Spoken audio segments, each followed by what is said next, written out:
Tu manges du ginseng, tu pètes le jet set, ça a aucun bon sens, ça te chaîne des lunettes, t'es jamais content de ce que t'as, renifle ailleurs tout le temps, ou l'os sera plus gras, t'es un chien fou,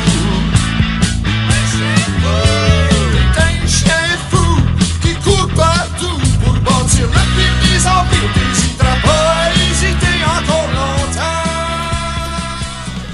Et bonsoir et bonne semaine, mesdames et messieurs. Nous sommes le mardi 6 février 2018, que dis-je? Et vous êtes à votre émission des Chiens Fous. J'espère que vous vous portez bien, que vous avez passé une agréable semaine. Et on dirait que mon micro n'est pas branché. Le micro de personne. On s'entend. Là, ce qui est vraiment anxiogène dans ces moments-là, c'est que tu dois parler, mais tu sais pas si tu es entendu. Ouais. C'est ça. Là, alors, peut-être que je parle pour rien. Oui, c'est cela même. Okay. C'est certain qu'il y a un bouton qui doit être enfoncé. Il y a des fois aussi, ce qui arrive, c'est que tu parles, puis tu parles. Moi, ça m'est arrivé, hein, l'émission. En principe, des vidanges, je parlais, là. Non, mais toi, on t'entend. Hey, on t'a entendu à toi, on t'entend. Nous autres, on t'entend. Mais nous autres, on s'entend pas. C'est ça. C'est ça, exactement. Ben voilà. Voilà notre technicien qui avait oublié d'enfoncer un petit piton. C'est correct. Non, mais on nous entendait quand même. Oh, mais là, on s'entend plus, par exemple. Encore une fois. C'est bon. Moi, je m'entends. OK, bon. Hey, on va y arriver. La partie. Donc, bonsoir, mesdames et messieurs. Prise 2. Qui commence, là, pour 3 minutes. Pardon? Oui. Donc. Là, on pogne le canal 9 CB. ouais, dispatch. Tu sais que ça m'arrivait, ça. J'avais un vieil ampli, je me souviens plus du nom, puis j'entendais des gars au CB.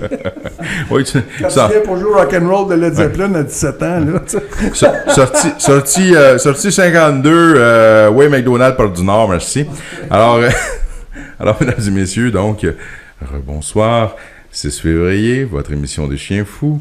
Et on commence immédiatement en faisant notre tour de table avec vos chroniqueurs préférés. Et on commence avec nul autre qu'Éric Dubé. Salut Éric! Salut Christian, salut tout le monde à la maison, salut les gars. Écoute, belle semaine Éric? Oui, belle semaine.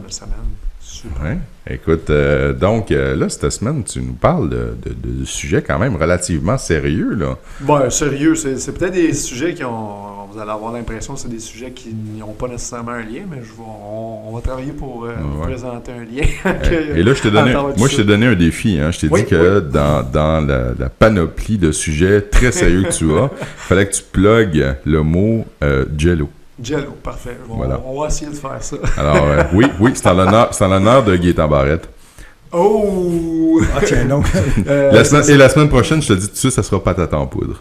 Patate en poudre, parfait. Moi, je pourrais te dire 2 bains par semaine. Oui, absolument. Absolument. Par année. Fait que tu nous parles, plus concrètement, tu vas nous parler de quoi cette semaine à Sanso En fait, je vais vous parler de yoga. OK, oui. De jeûne et de cancer. Je vais faire un lien à travers tout ça. Fait que ça va être intéressant. Je vais vous expliquer pourquoi est-ce que... Le cancer ce qui m'a amené à jeûne. faire. Oui, c'est ça. Oui. Parce qu'il y a j'ai lu des articles concernant cette thérapie-là. Et c'est pratiqué dans certains pays. Et il y a même des études scientifiques là, qui disent que le jeûne, ça peut être très bénéfique pour le corps. Je vais vous en parler tantôt. Génial. On poursuit notre tour de table avec Robert Sirois, Mr. Bob, notre chroniqueur sportif. Est-ce qu'il est en ligne avec nous? Certainement, les gars. Bonne soirée, mes chiens fous. Hey, salut. Salut, Bob. Bonne soirée, les auditeurs. En plus, les gars, c'est ma fête aujourd'hui. Joyeux anniversaire. Écoute, justement, oui, j'ai vu ça sur un certain réseau social qu'on a pu nommer. Bon anniversaire, mon Bob. Vraiment, hey, vraiment 40 ans, là, tu le fais pas pantoute. Ouais. Santé. Non, 39, les gars. Santé, succès, prospérité, bonheur, puis le paradis à 20 jours. Parfait, puis continuez de rêver. Les gars, cette semaine, je vais faire un méli-mélo. Un méli-mélo sportif. Comme vous savez, j'ai une couple de dossiers que je travaillais, fait qu'il y a des développements. Je vais vous en faire part. Je vais vous faire parler des petits développements qui se passent avec la KHL et Québec. Oh, Oh, y aurait-il des développements à cet égard? Des développements avec Équipe Québec Junior aussi, les gars.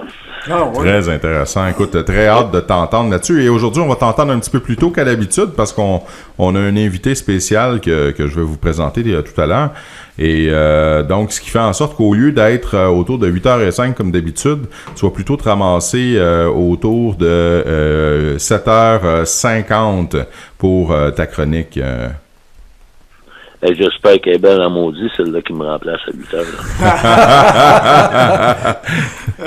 Ben, il a l'habitude de dire qu'il est le plus Il m'a beau. déplacé de même sur mon oreille. Les gars, où vous pensez? Là, j'ai un ego, moi, pas ça. Je le sais. Mais écoute, c'est pour Vous la auriez cause. dû m'en parler avant. Tu sais, c'est assez pour que je démissionne. Là, sur le champ. Oui, mais je peux te comprendre Pas de que problème. on peut te comprendre que Allô? tu as un ego, Bob, parce que, tu sais, des fois, là, tu mets sur le fameux réseau social dont il ne faut pas nommer le nom, tu mets ta tronche, là, puis tu as vraiment toute une tronche. Ouais. Mais on en a un plus beau que toi, là. Présentement en studio. Ouais, c'est ça. Qui s'appelle aussi Bob, en passant. Il veut te faire de la compétition. Excellent. Et fait qu'écoutez, les gars, 7h50, je vais être prêt. Je vais attendre votre coup de téléphone et puis on va y aller avec KHL et Québec, les développements, et Équipe Québec Junior, les développements. Alors, À ça tantôt. avance, les gars. À tantôt, À tantôt, Bob. Bob. On continue notre tour de table avec Claude. Salut! Monsieur Veilleux. Oui, je laisse ma place. Ben, ma place, je vais rester là, mais je vais ouais. partager le micro avec justement ton invité spécial, notre invité spécial. Vous savez, pénurie de suppléants et lourdeur de la tâche. C'est un texte qui est paru le 2 février.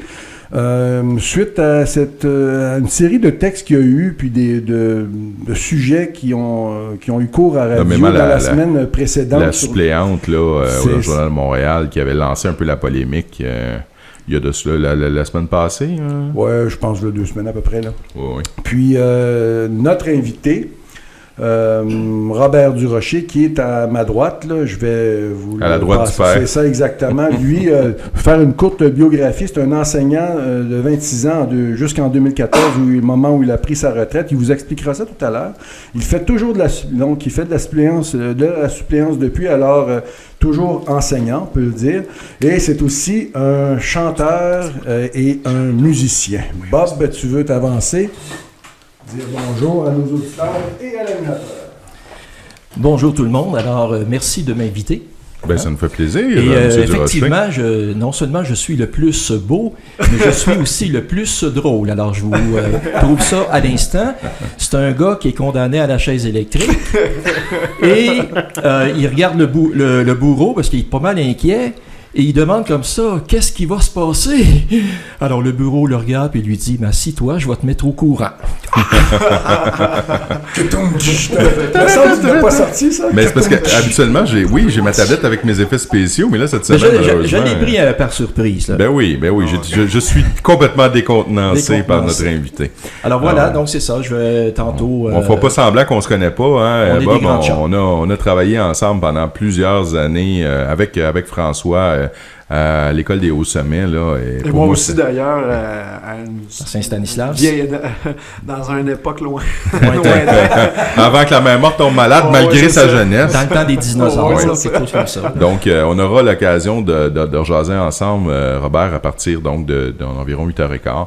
On va faire jusqu'à 8h55. Donc, on a quand même un bon 3 quarts d'heure quasiment là, pour jaser ensemble d'éducation. Là. Alors, on se revoit tantôt. Absolument. Alors voilà, et pour ma part, donc, je vais commencer en vous parlant de quelques petits sujets à la volée. Et là, je voulais commencer à vous parler de M&M. Est-ce que vous connaissez M&M? M&M. M&M. M&M, c'est comme des Des bonbons, le rappeur. Le chanteur. Non, c'est Manon Moustache Massé. OK. C'est M&M. Donc, M&M. oui. Donc, je voulais vous parler d'un faux scandale de prime abord. Je voulais vous parler aussi d'un bon coup du Parti québécois aujourd'hui, alors qu'ils sont arrivés avec la crise qu'on a depuis déjà plusieurs jours qui a été soulevée là, dans les médias par cette infirmière. C'est donc la détresse du personnel infirmier et le Parti québécois qui arrive aujourd'hui avec une proposition, une demande au gouvernement de débloquer des fonds d'urgence pour pouvoir aider pour essayer d'alléger un petit peu le fardeau de ces infirmières. Je vous parlerai aussi du cabinet fantôme du Parti québécois, qui, bon, je pense que c'est une nouvelle, c'est plus ou moins récent, ça fait déjà comme plusieurs jours, mais c'est digne de mention, je pense que c'est important qu'on en parle.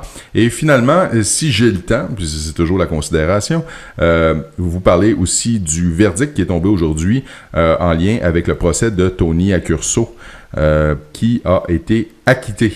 Donc, lors de son procès, il lui restait seulement qu'une accusation sur 14, je crois. Les 13 autres étaient comme avaient été abandonnés.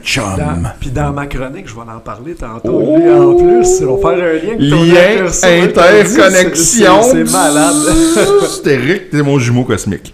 Alors, Télésino, tu nous passes ça?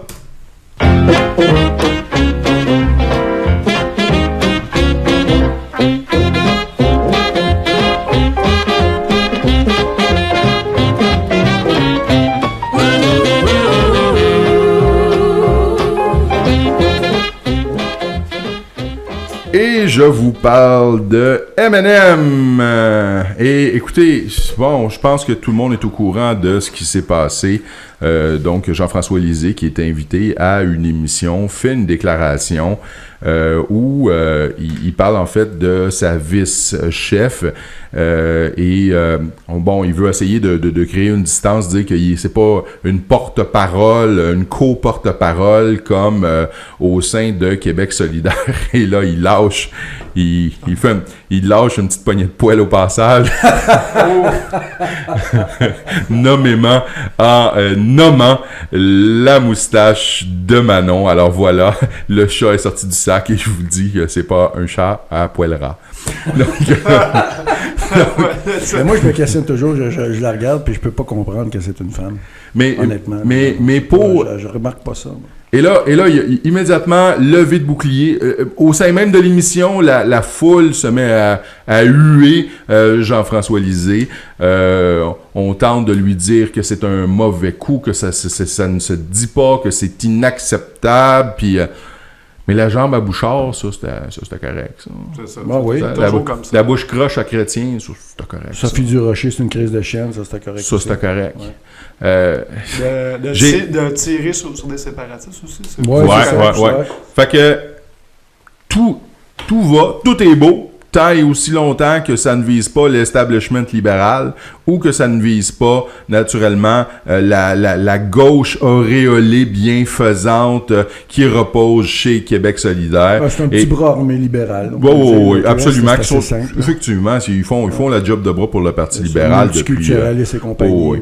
Et là, ils font le travail. Ils ont une aura de souveraineté nouvellement acquis avec nul autre que Sol Zanetti.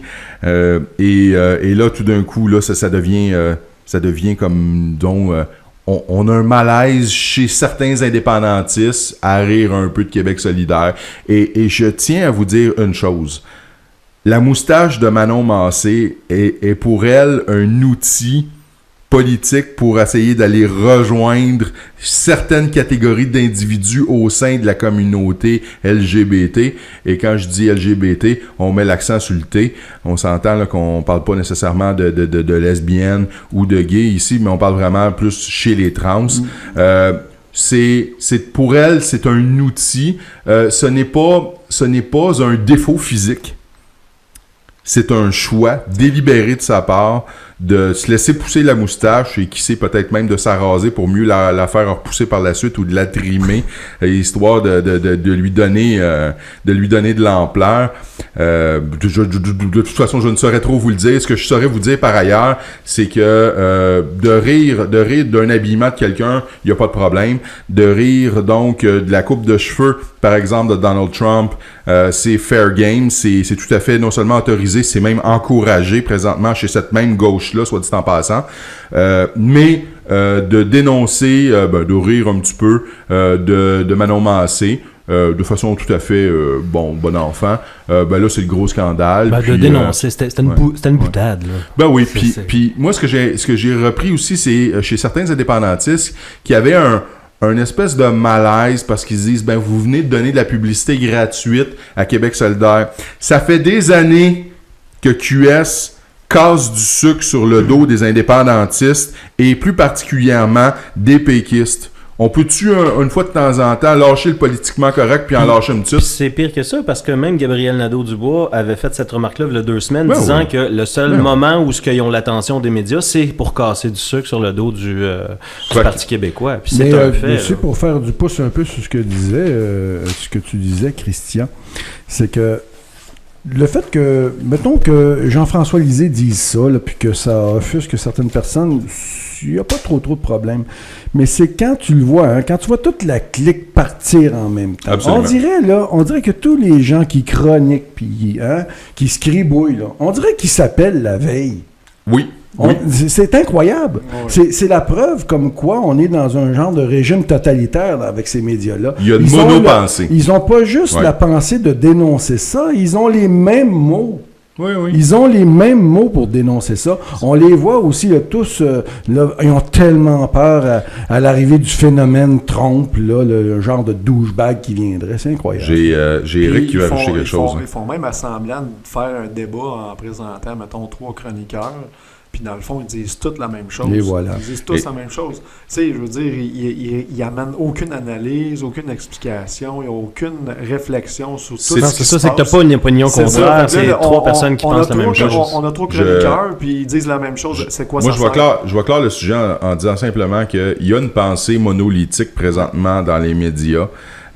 Qui est véhiculé par la droite néolibérale et par la gauche idiote utile de ce néolibéralisme-là, qui loge où? À un endroit, mesdames et messieurs, vous l'avez deviné, chez Québec solitaire.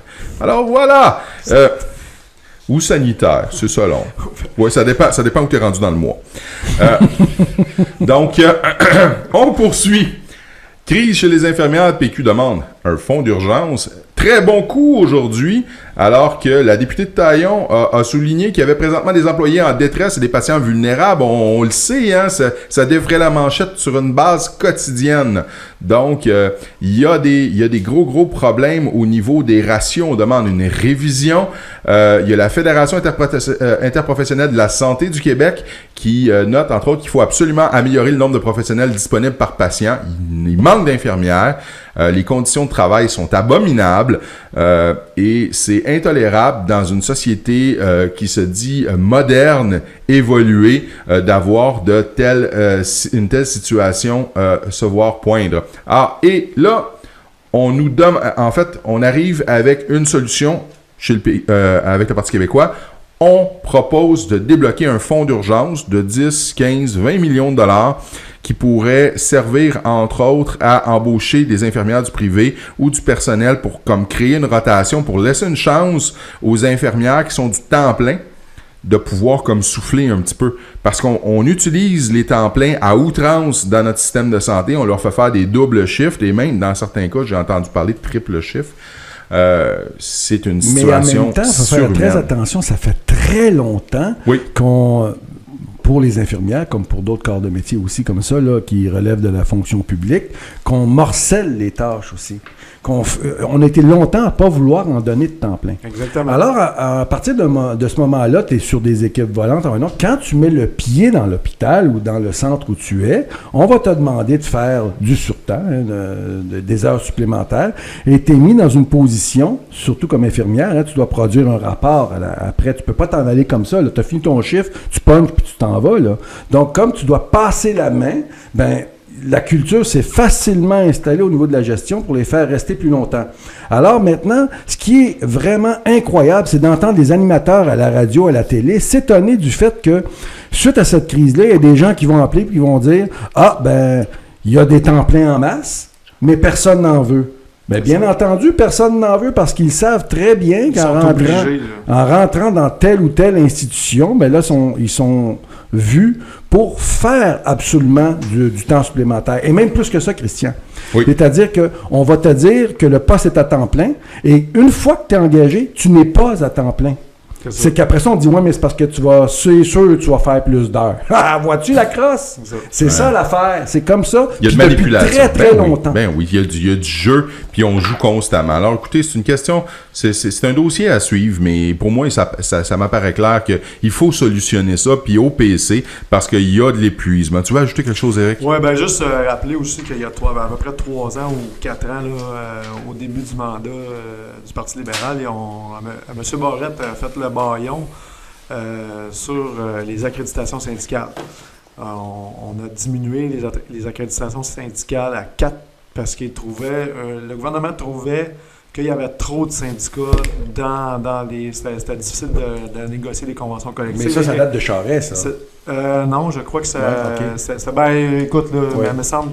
Puis, écoutez, ça part de là. Là, ce qui s'est passé, c'est que tous les syndicats ont fait du maraudage. Ils se sont compétitionnés et ils ont imposé des mesures d'austérité pendant que les gens... Voilà. Et c'est comme ça que ça fonctionne. Ils ont créé la zizanie. Et bon, c'est ce que je voulais ajouter, mais tu sais, il faut se rappeler de ça. Hein? Oui. Ce gouvernement-là, ils ont le syndicat dans le collimateur. OK, alors, merci, Éric. Passe à la nouvelle suivante. Cabinet fantôme du Parti québécois. Donc, Jean-François Lisée fait de la place à la génération X, à la génération Y. Donc, écoutez, je suis d'accord, mais en même temps, faut être prudent. Je pense qu'il y a un certain apport intéressant. On veut quand même conserver la vieille garde qui était en place, mais on la relègue à un plan comme un petit peu dans l'ombre. Donc je pense qu'on met en position, on met de l'avant la jeunesse, puis on garde en arrière... Mais tu sais ce qui s'est passé, hein? Ah oui, donc.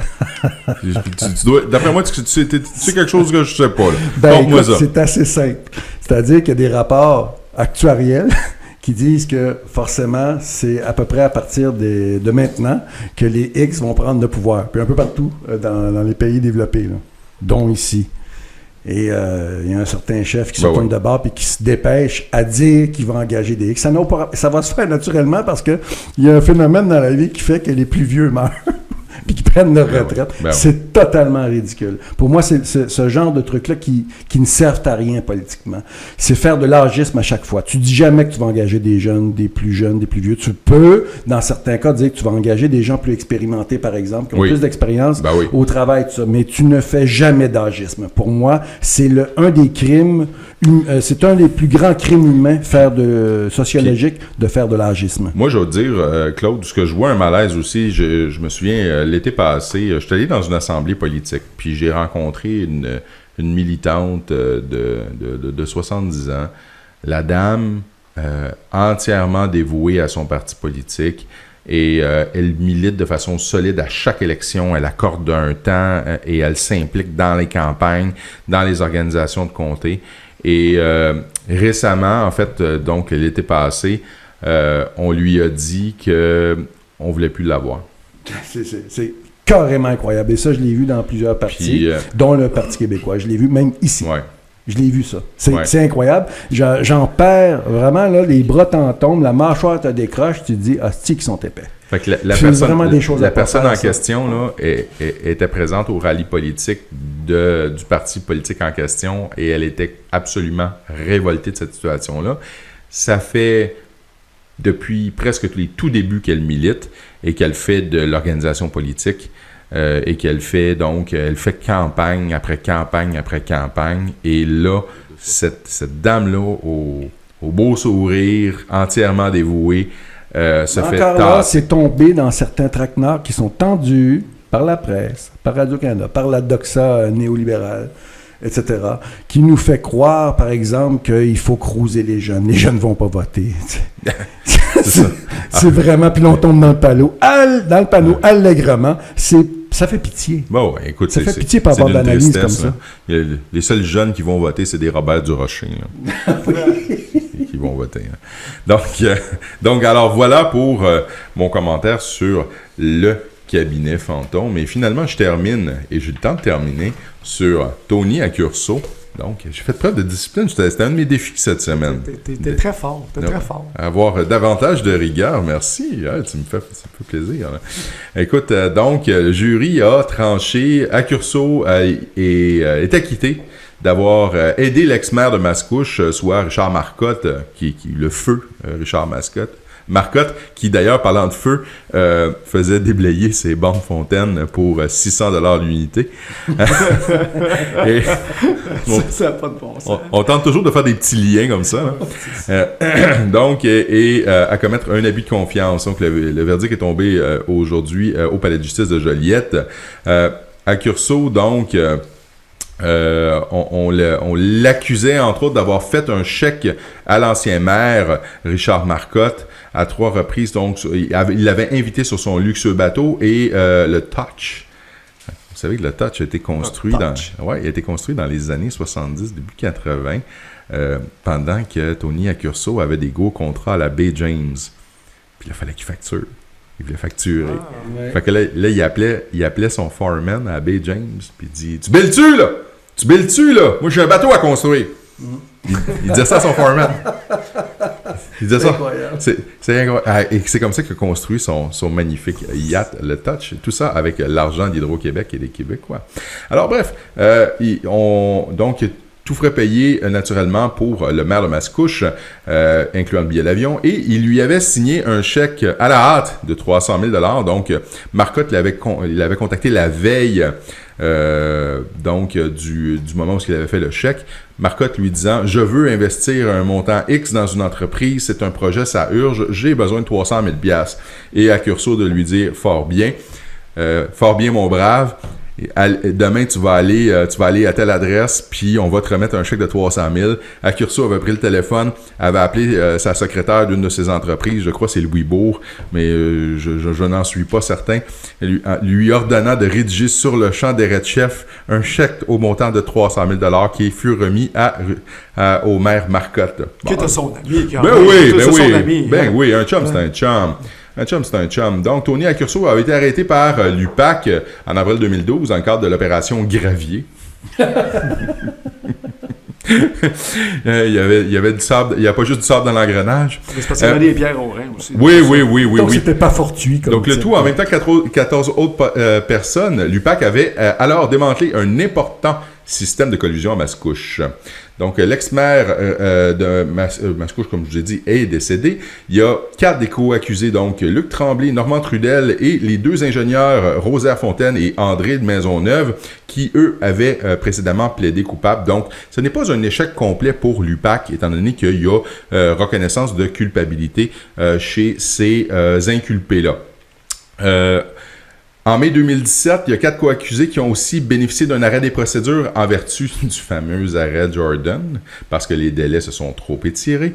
Et je terminerai en vous disant que Accurso a demandé et obtenu un procès séparé devant jury. Depuis le début de son procès, il y a 2 chefs d'accusation de fraude et de complot qui avaient été abandonnés à la demande de la couronne. Ce qui est assez particulier, ça veut dire que la preuve avait été compromise. C'est ça que ça veut dire, ça. Hein? Et enfin, à la suite d'une demande d'acquittement de la défense, le juge a pris la décision d'acquitter Accurso de son accusation de corruption d'un fonctionnaire. Le jury a finalement acquitté Accurso du dernier chef d'accusation qui pesait contre lui dans ce dossier. Il y a d'excellents avocats. Oh, c'est sûr. Il y a d'excellents avocats. Et il est acquitté, mais... Il y a aussi tout un réseau qui s'occupe, parce que si lui tombait, il y en a d'autres qui tombaient. Oui, c'est ça. Des plus hauts que lui. Puis les juges sont placés par qui? Ouais, c'est ça. Moi, je terminerai les boys en vous disant, la justice est une chose, l'apparence de justice en est une autre.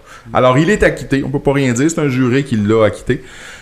Cependant, je vous dirais qu'en matière d'apparence de justice, pour le public en général qui n'a pas vu, qui n'a pas été présent toutes les journées d'audience et qui, comme un kidam qui regarde les nouvelles ou qui lit le journal. Mais en tant que jury aussi, tu dois considérer simplement la preuve que tu as le droit d'avoir. Absolument. Absolument. Puis là, absolument. C'est à force de procédures et de procédures. Puis on écarte la preuve, et etc. Puis là, à un moment donné, il ne reste plus rien. On l'a vu dans l'affaire Turcotte en passant. Il y a le premier procès de Turcotte, là, il y avait eu énormément d'éléments de preuve qui avaient été écartés du premier procès, ce qui avait amené à quoi? En fait, au verdict que le se révolte. C'est carrément révolté. Et là, le système... C'était le verdict de non-responsabilité pour cause de santé mentale qu'il avait envoyé à Pinel pendant quelques temps pour le faire sortir et merci, bonsoir, tout est beau. Là. Alors voilà, moi je suis juste un petit peu déprimé de voir cela. Mais c'est pas terminé, hein, parce qu'à Curso, il y a d'autres accusations qui pèsent contre lui en matière criminelle, donc on va avoir des développements là-dessus. Bon, on n'en a pas fini de le voir acquitté. Oui, alors voilà.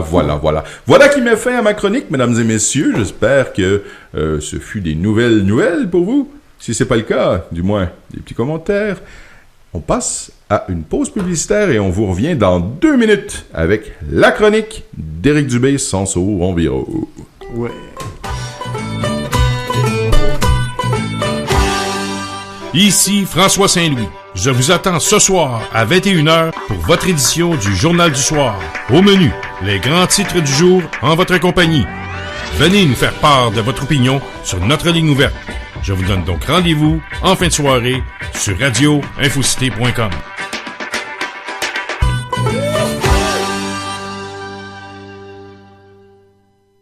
Vous écoutez Radio Info Cité, la radio branchée sur l'actualité. Ici François Saint-Louis. Du lundi au vendredi à 21h, joignez-vous à moi pour le bulletin d'information de radioinfocité.com. Tout peut y passer. Sport, politique, sexe et pâté chinois. Le Journal du Soir est votre rendez-vous en fin de soirée sur radioinfocité.com.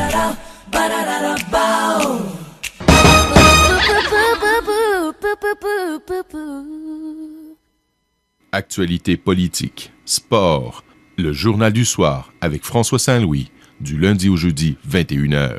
Vendredi, toujours le Journal du Soir, mais spécial fait historique. C'est un rendez-vous. Ici Bernard Landry, vous écoutez radioinfocité.com.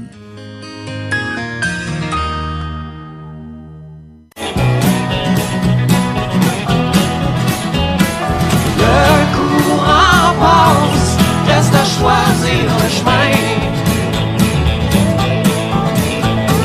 On branchera nos radars dans 220. Alors, le courant passe avec Monsieur Dubé. Monsieur Dubé, là, on se branche sur 220. Tu nous parles ce soir de ne pas manger. Tu nous parles... Là, t'es tough en business avec moi ce soir, là, hein? Je suis dur. Parce que moi, tu sais que j'aime beaucoup le bon manger, en particulier le bacon. Moi aussi. Pas bacon, mais tu sais que j'aime manger, moi aussi. Bacon, la saucisse, tu sais, les bonnes choses de la vie, là. En fait, tu me parles de me priver de ça, mais tu veux nous parler de se priver de ça pour des bons motifs, pour des bonnes raisons. Oui. Ben, c'est ça, écoute, moi, comme je pense que j'avais fait une mini chronique l'année passée, un petit peu sur le yoga, parce que, vous savez, pour les auditeurs qui ne sont pas au courant, moi, j'enseigne le yoga, ça fait quelques années, et je pratique depuis plusieurs années, là, je ne les compte plus. Et puis, dans ma pratique yogique, en fond, ça m'a amené éventuellement, au fil du temps, à pratiquer le jeûne. OK, je m'étais questionné beaucoup là-dessus, j'avais fait un peu de recherche, puis j'avais discuté avec des gens qui avaient déjà fait des jeûnes. Et puis, effectivement, quand j'ai commencé à faire cette pratique-là, ça a été très bénéfique pour moi. La seule différence que je pourrais comparer à moi, qu'est-ce que je vais vous présenter tantôt à travers le yoga, moi, j'ai pas fait de jeûne prolongé, OK? Pour mettre en contexte, le jeûne, c'est quelque chose qui est assez commun, hein? On a... dans toutes les traditions spirituelles, il y a des facettes dans toutes les religions. Il y a des périodes de jeûne. Et puis, justement, l'année passée, je parlais avec un... Oui, mais c'est parce que c'est à cause de Jésus dans le désert, là, ça n'a pas rapport avec le vouloir se priver de nourriture, il n'y a pas eu le choix. Exactement, c'est ça. Je parlais avec un jeune qui faisait le ramadan, qui était d'origine musulmane, et eux autres, en particulier, les musulmans, quand tu fais un jeûne, c'est pour se rendre plus fort. Mais ils jeûnent dans le jour. Tu sais, pour aller à la guerre. Non, mais ils jeûnent dans le jour, le soir, ils mangent. Ils mangent beaucoup, effectivement. Ben oui, et ça, c'est entre le lever et le coucher du soleil durant toute le ramadan. Je dirais que pour pratiquer le jeûne, c'est peut-être pas une bonne chose de se bourrer à la face avant de se coucher le soir. c'est pas nécessairement... Ouais, mais il n'est une pas bonne- supposé... Ils sont pas supposés... Ben, écoute, là, on s'entend-tu là, que c'est comme le carême? Ben, On ça s'entend dépend que des- certaines personnes vont les ça dépend pratiquer à fond, puis la d'autres non. culture familiale. Tu sais, il y en C'est a ça. qui ont une culture qui est différente d'une famille à l'autre. Mais C'est ça, puis je te puis il y en dirais a- c'est la même chose que Noël, au sens où ce que tu sais, on Exactement. s'entend-tu que quand le calendrier de l'Avent est terminé, parce que là, on respecte plus ça maintenant, mais avant, c'était Exactement. respecté, là, C'était comme ça. c'était le Puis t'arrivais à vendredi Noël, avant. puis c'était... Non, mais le calendrier de l'Avent, avant Noël, C'est là, ça. c'est-à-dire tout tu sais, où ce que tu mangeais pas de produits laitiers, pas de C'est produits, ça. pas de viande animale, pas de protéines, pas de produits de luxe, puis t'arrives à Noël, puis boum, t'exploses. Mais c'est le même principe. On explose. Et c'était la chronique de François Bénard. Ben non, c'était juste une précision, là. Ben c'est ça. Pour faire le lien avec le yoga, ben moi dans le fond, c'est ce qui est arrivé, c'est que je lis beaucoup des articles qui sont sur santé, nature et innovation, et j'ai eu un article il n'y a pas si longtemps. Il y en a eu plusieurs. Je t'en ai même transféré un, Christian. Je sais pas Oui. si tu as pris le temps Écoute, de le lire. j'ai pas eu le temps de Il a le lire. pas pris le temps de le lire. Je l'ai ouvert rapidement. C'est pas grave. Je l'ai ouvert rapidement, mais je dois t'avouer, je m'en confesse que on est en fin d'étape. Hein. Je Donc, comprends. on est dans la correction, on est submergé, on fait de la natation. Je suis rendu que je fais du papillon. C'est bon, ça. Ben voilà. Mais tu feras ça pendant un jeûne, ça va être parfait pour toi. Non, mais si je fais du jeûne, je vais avoir Non, des papillons, non, c'est pas- mais c'est dans pas- l'estomac. C'est pas très avisé. Je te dirais que si t'es pas prête à ça, enlève-toi pas là-dessus. Mais c'est des choses qui se préparent. Mais je suis comme Bouddha, hein. Je vois par phase, moi, là. C'est là, ça. tu sais. Donc, je suis dans Mais, une phase épicurienne. Pour faire le lien, c'est ça. Je lisais dernièrement, c'est ça, il y avait un article qui disait le jeûne qui était une nouvelle forme de chirurgie. Là, je trouvais ça bizarre. Tu sais. Je me questionnais beaucoup. Et il y a eu plusieurs articles qui m'ont été envoyés. Et il y avait, entre autres, des gens qui avaient eu le cancer et qui avaient fait une thérapie avec le jeûne. Et là, je vais spécifier, c'est peut-être pas avisé pour tout le monde, là, mais il n'y a pas nécessairement juste une façon de traiter le cancer. Hein. On nous a, au fil du temps, avec la médecine moderne, la médecine qui est, je dirais, qui est plus une médecine de maladie qu'une médecine de santé, on nous a imposé une façon de faire en la chimiothérapie qui est peut-être une bonne chose pour certaines personnes, mais si je fais un petit peu d'historique, la chimiothérapie, comment est-ce que ça a été créé, hein? C'est deux Américains, c'est deux jeunes scientifiques qui ont fait des tests avec le gaz moutarde. Hein? Je ne sais pas si tu connais ça, Claude, là, le gaz moutarde qui a été utilisé pendant la Première Guerre mondiale là, sur des militaires. Et ce qu'ils ont réalisé avec leur test, c'est que le gaz moutarde détruit les cellules cancéreuses, mais il ne détruit pas nécessairement juste ça, c'est qu'il détruit d'autres choses. Fait que, ils ont fait des tests sur des gens. Et puis, les personnes, ils se trouvaient qu'il n'y avait plus de cancer, sauf que pas longtemps après, ils mouraient. Donc là, ils ont dit peut-être que c'est peut-être un peu trop fort, fait qu'ils ont modifié la molécule et éventuellement, c'est devenu... Et là, on nous a imposé cette façon de faire-là, la chimie, de faire la guerre au cancer. C'est ça. Dans les articles que moi j'ai lus concernant le jeûne, c'est sûr que puis moi, pour l'avoir expérimenté dans ma pratique de yoga, comme je disais tantôt, les bienfaits sur l'organisme, il y en a plusieurs, là, je les énumérerai pas toutes, mais entre autres, on a la capacité d'éliminer certaines toxines et en lien avec le cancer, il y a des gens, dans l'article que je t'ai envoyé, Christian, il y a des gens qui se sont complètement guéris. Parce que souvent, quand on parle de cancer, on parle de rémission. Hein. La rémission, c'est pas nécessairement une guérison, mais il y a beaucoup de cas documentés de gens qui guérissent du cancer et on ne fait pas de recherche là-dessus. Est-ce qu'il peut avoir un lien, Éric, parce qu'on sait que plus on est vieux, oui, plus le métabolisme est lent. Et si on a le cancer jeune comme vieux, il va se développer beaucoup plus vite dans un métabolisme très en santé que dans un métabolisme plus lent. Écoute, donc, tu sais, quand, mettons, le même cancer, mettons, quelqu'un de 80 pogne un certain type de cancer, donne ça à un jeune de 20 ans, il meurt en 2 jours. Là, ouais, c'est ça. Parce que, comme on est plus vieux, ça prend plus de temps. Tout prend plus de temps à se développer dans notre métabolisme. Tu parles du terrain, exactement. Donc, est-ce qu'il peut y avoir un lien peut-être avec le jeûne? C'est le fait que tu te mets pas en danger, mais je veux dire, tu t'es moins fort un peu, forcément, là, quand tu prends un jeune, en fait, c'est ça, tu dois ralentir ton système. C'est une très bonne question. Ce que ça fait, là, comme je dis dans l'article que je lisais, c'est que les nouvelles recherches en biologie cellulaire, ce qu'ils ont découvert, c'est que quand tu fais un jeûne, ton corps, lui, il va aller manger toutes les cellules vieillies, les cellules sclérosées, les cellules malades et les cellules cancéreuses. Fait que, on explique probablement pour ça les personnes, quand ils ont fait des jeûnes prolongés, qui se sont guéris du cancer. Est-ce que ça veut dire que le cancer ne pourrait pas revenir? C'est possible, hein, parce qu'on sait que le cancer, c'est une maladie qui est auto-immune. Hein, c'est le système immunitaire qui est... mais est-ce que ça répond un petit peu à ta question? Oui, ça répond à ma question, mais c'est toujours un peu délicat. J'imagine, on n'est pas en train de dire, même si on peut être très suspicieux par rapport aux méthodes pour guérir le cancer, dont la chimio, dire arrêtez tout, puis prenez une pilule naturelle ou faites le jeûne. Oui, Sauf que, moi, en tout cas, personnellement, je reçois beaucoup, c'est-à-dire ces informations-là... Oui, ben c'est ça, ben c'est parce que c'est pas comme s'il n'y avait pas eu de recherche là-dessus, parce qu'en Occident, on n'en parle pas souvent, mais c'est ça, dans l'article en question, on parle du docteur Yuri Nikolev, qui fut un pionnier dans la recherche sur le jeûne, c'est un Russe. Ses travaux ont été reconnus plusieurs années plus tard, en 1952, par Efim Smirnov, le ministre de la Santé de Staline, qui popularisait le jeûne dans toute l'URSS. Et M. Yuri Nikolev, que j'ai cité tantôt, a traité quand même 7000 personnes en faisant des jeûnes prolongés, fait qu'en 20 ans d'exercice. Fait que, tu sais, c'est quand même... et il a même écrit un ouvrage là-dessus. Fait que, puis dans le cas de Staline, si tu faisais pas ton jeûne de façon volontaire, il pourrait s'organiser. Ouais, peut-être que c'était pour sauver... On pourra en parler longuement aux Ukrainiens. Ils ont jeûné assez longtemps. Mais pour en revenir à l'homme et à l'historique de l'humain, je veux dire, c'est pas...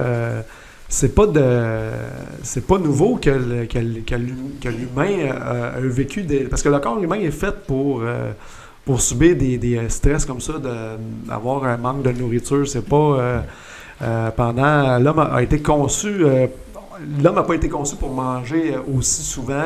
Puis quand je vois des gens qui mangent des collations tous les 2 minutes, ce qu'il faut expliquer, puis ce que je disais souvent, parce que moi j'ai eu une clinique d'orthothérapie chez moi, pour avoir étudié un petit peu le corps humain, comment ça fonctionne, c'est que le système digestif, c'est comme un muscle. S'il ne prend pas de repos, si on lui donne toujours quelque chose à digérer à un moment donné, puis c'est culturel d'avoir, de manger tout le temps comme ça. Puis on n'avait pas les supermarchés dans le temps. Mais la majorité de l'histoire de l'humanité, avant d'être des chasseurs-cueilleurs, nos ancêtres étaient des charognards. D'ailleurs, c'est un réflexe qui est demeuré chez certains membres de notre espèce. On en retrouve particulièrement une bonne quantité au sein du Parti libéral. C'est ça que je m'en allais dire.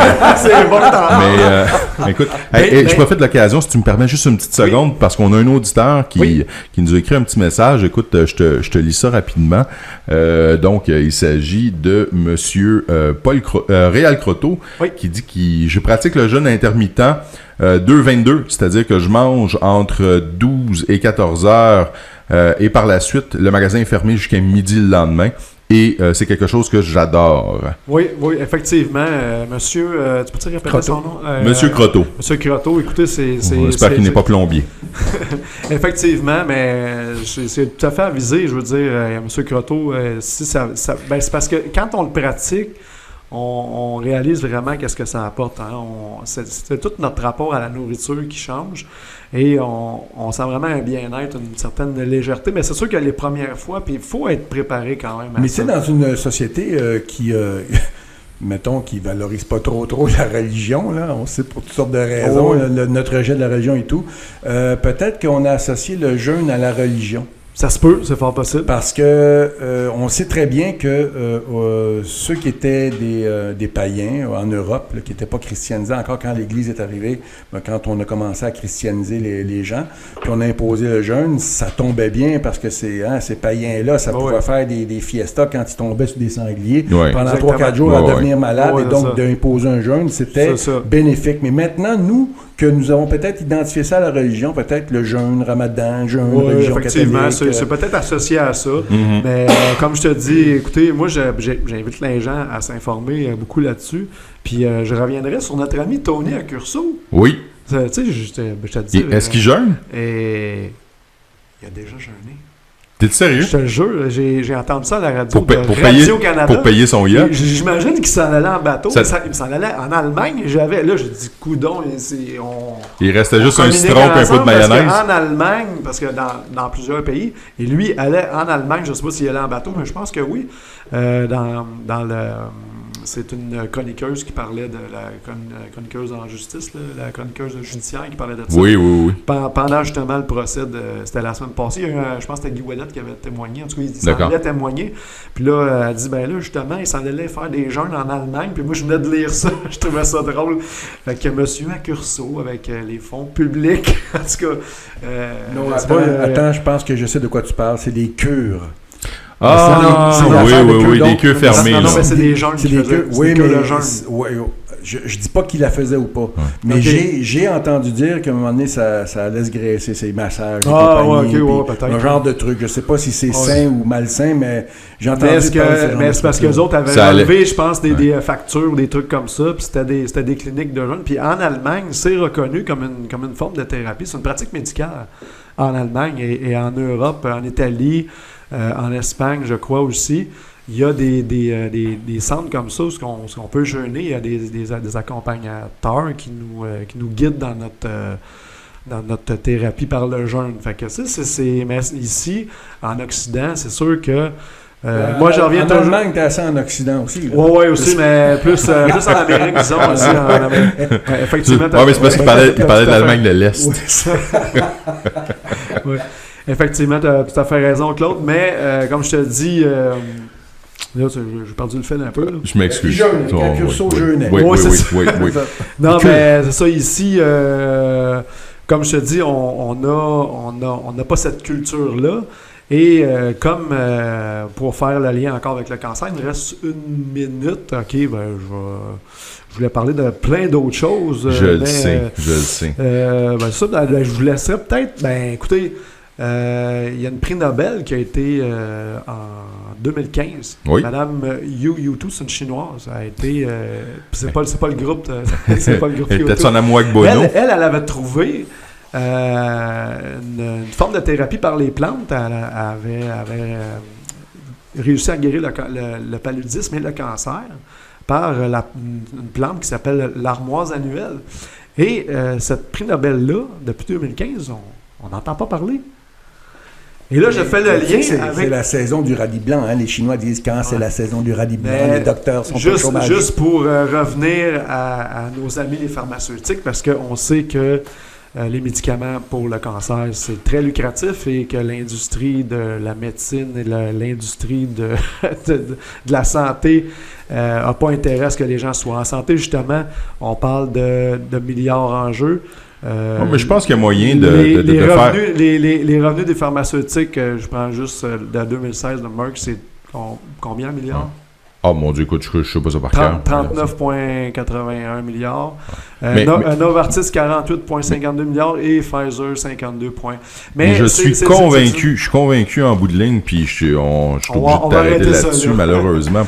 On aurait pu faire une demi-heure encore. Ben oui, absolument. Puis tu sais quoi, moi, je te recommande, garde-nous-en pour la semaine prochaine. Oui. Continue avec le filon que tu avais commencé aujourd'hui pour la semaine prochaine. Ça serait vraiment génial, ça serait super intéressant. Donc, moi, je te dirais que je crois que l'industrie pharmaceutique aurait tout intérêt à y aller en amont plutôt qu'en aval. Je pense qu'il y aurait aussi beaucoup d'argent à faire avec ça. Mais le jeûne, c'est pas payant. Non. C'est sûr. Le jeûne, non. Mais il peut y avoir des choses qui peuvent être faites par les pharmaceutiques. Ils vont copier la molécule et la breveter et on n'aura plus le contrôle dessus. C'est juste ça qu'ils vont faire. On passe à une pause publicitaire et on vous revient après la pause avec la chronique de Bob Sirois.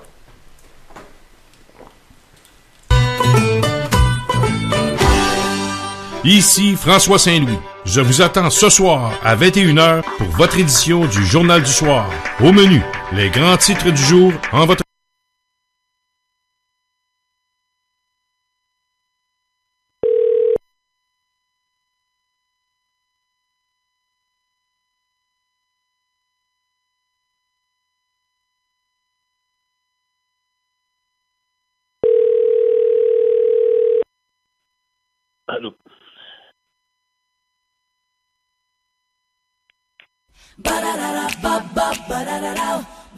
Ici François Saint-Louis. Du lundi au vendredi à 21h. Joignez-vous à moi pour le bulletin d'information de radioinfocité.com. Tout peut y passer. Sport, politique, sexe et pâté chinois. Le Journal du Soir est votre rendez-vous en fin de soirée sur radioinfocité.com.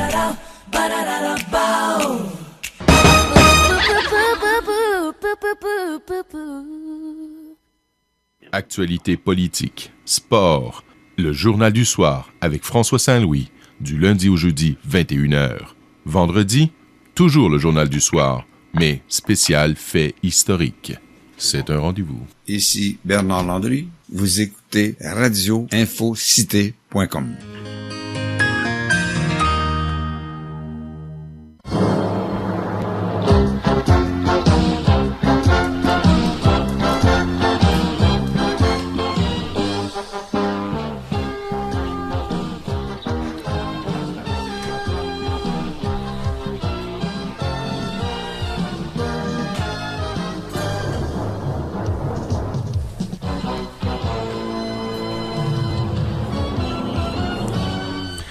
Et on est de retour avec nul autre que Bob Sirois, qui est avec nous. Salut Bob!